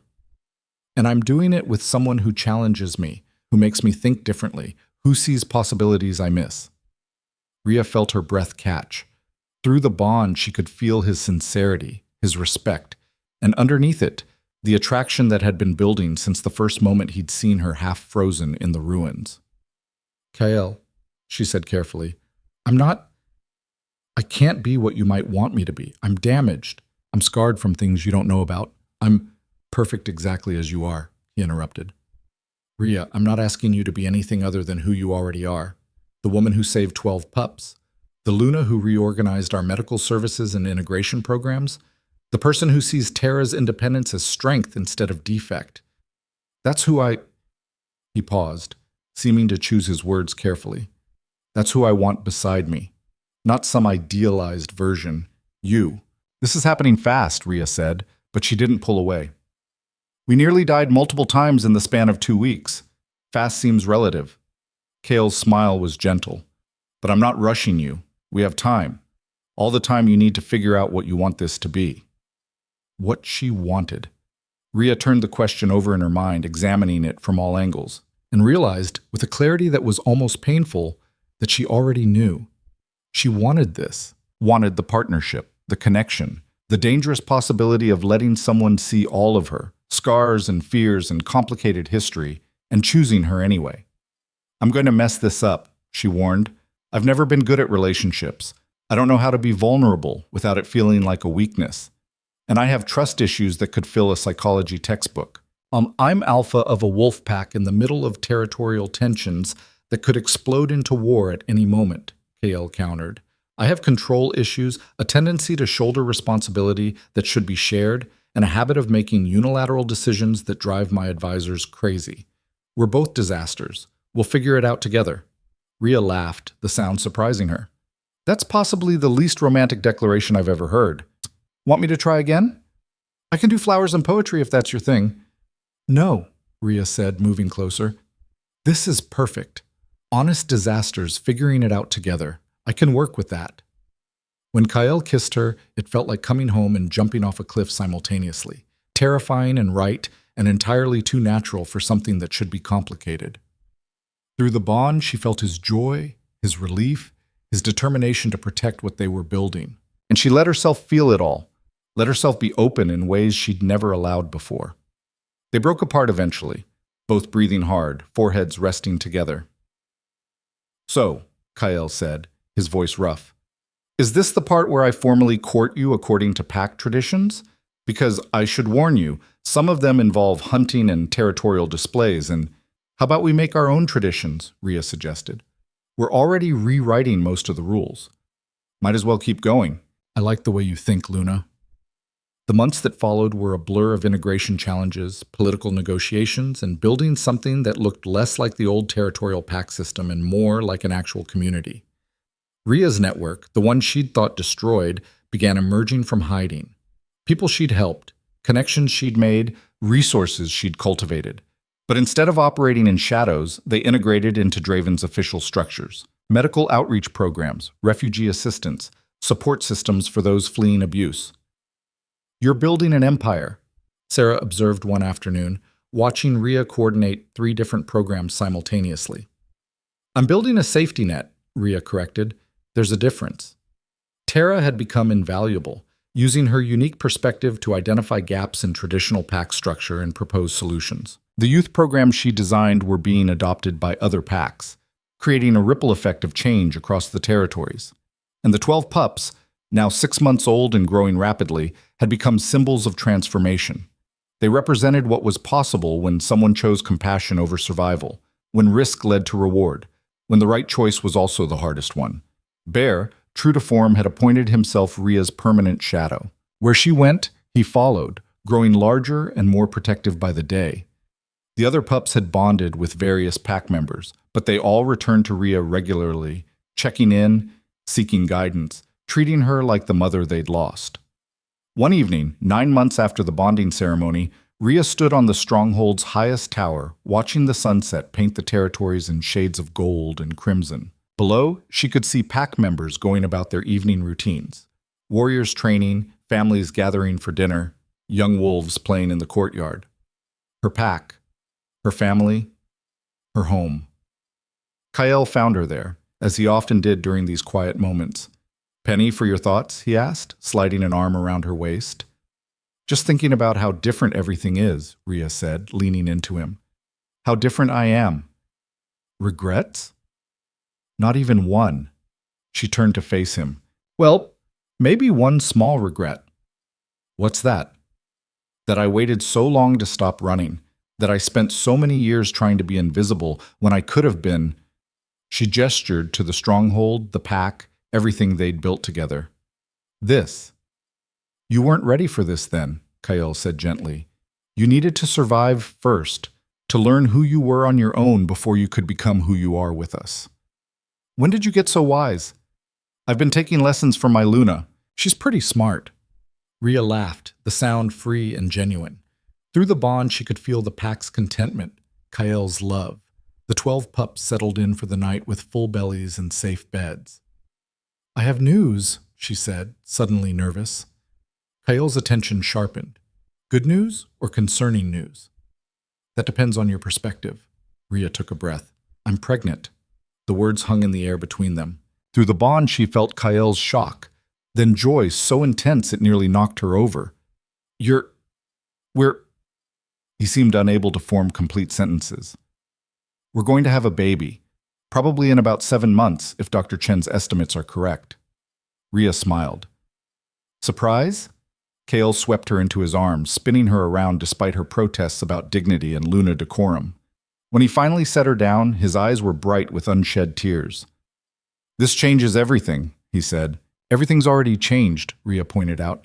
"This is just More change. Good change. The best change? Kyle kissed her softly. Our child is going to grow up in a pack that values compassion as much as strength, that sees difference as asset instead of liability, that knows the person who leads them chose to stay when leaving would have been easier. No pressure on the kid then, Rhea joked, but her heart was full. That night, they told the pack. The celebration was immediate and joyful, with pack members congratulating them, offering support, already planning for the arrival of the alpha's heir. But the moment Rhea would remember most came later, when the 12 pups, now adolescent wolves but still her babies, crowded around her with obvious excitement. Does this mean we're getting a sibling? Bear asked, his voice deeper now but still carrying traces of the small pup who'd trusted her in the ruins. It means you're getting a packmate, Rhea corrected. Someone who'll grow up hearing stories about the 12 wolves who survived the impossible. Who'll learn from your strength. Hope, her breathing fully healed now, her crooked ear a badge of survival, nuzzled Rhea's hand. We'll protect them, the way you protected us. And Rhea knew, with absolute certainty, that they would. The baby was born on a spring morning 7 months later, with the entire pack waiting anxiously outside the medical wing. The delivery was smooth, the baby healthy, and when Rhea held her daughter for the first time, she felt the rightness of it settle in her bones. She's perfect, Kale whispered, looking at their child with wonder. She's ours, Rhea said, and she's going to grow up knowing she's loved, protected, and valued exactly as she is. They named her Nova, for new beginnings, for the light that comes after darkness, for the future they were building together. When they finally brought Nova out to meet the pack, Rhea stood beside Kyle with their daughter in her arms and looked at the faces surrounding them. Warriors who'd bled for this pack. Refugees who'd found safety here. 12 wolves who'd survived impossible odds. Tara, thriving in her independence. Sarah, becoming the grandmother figure Nova would need. Finn, already planning the child's security detail with military precision. Her family. Her pack. Her home. Thank you, she said, her voice carrying across the courtyard. All of you. For giving me a place to belong. For trusting me when I was still learning to trust myself. For proving that choosing compassion doesn't mean choosing weakness. Elder Marcus, who'd become one of her strongest allies, stepped forward. You proved that to us, Luna. The night you chose to freeze with 12 pups rather than save yourself. That's when we learned what real strength looks like. As the pack erupted in howls of celebration, as Nova stirred in her arms, as Kyle's hand found hers, Rhea thought about the frozen ruins where this had all begun. She'd gone there expecting to die. Instead, she'd found a reason to live. She'd spent years running from connection. Instead, she'd built a family. She'd believed she was nobody. Instead, she'd become someone who mattered, not because of title or power, but because she'd chosen to care when caring was dangerous. The night she'd refused to run hadn't just saved 12 pups. It had saved her too. And in saving her, it had transformed an entire kingdom. Years later, when Nova was old enough to ask about her mother's scars, the faint frostbite marks on her fingers, the old injuries from the ruins, Rhea would tell her the truth. That once upon a time her mother had been nobody, had been invisible, unremarkable, determined to survive by staying small. But then she'd heard children crying in the dark, and she'd made a choice to matter, to fight, to sacrifice, to love. And that choice had rippled outward, changing not just her life, but the lives of hundreds, creating a pack built on compassion and strength in equal measure, proving that the bravest thing anyone could do was choose to care when the world said caring was weakness. Were you scared? Nova would ask. Terrified, Rhea would answer honestly. But I did it anyway. That's what courage is, not the absence of fear, but choosing to act despite it. And you'd do it again? Rhea would look at her daughter, at the pack they'd built, at the future stretching out before them full of possibility. Every single time, she'd say. But, shuts.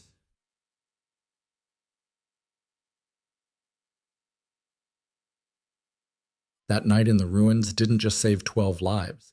It showed me who I could be if I stopped running from my own capacity for love. That was the legacy she'd leave. Not Luna, not political achievements, not territorial gains, but the simple truth that one person making one impossible choice could change the world. And sometimes the people we save end up saving us right back.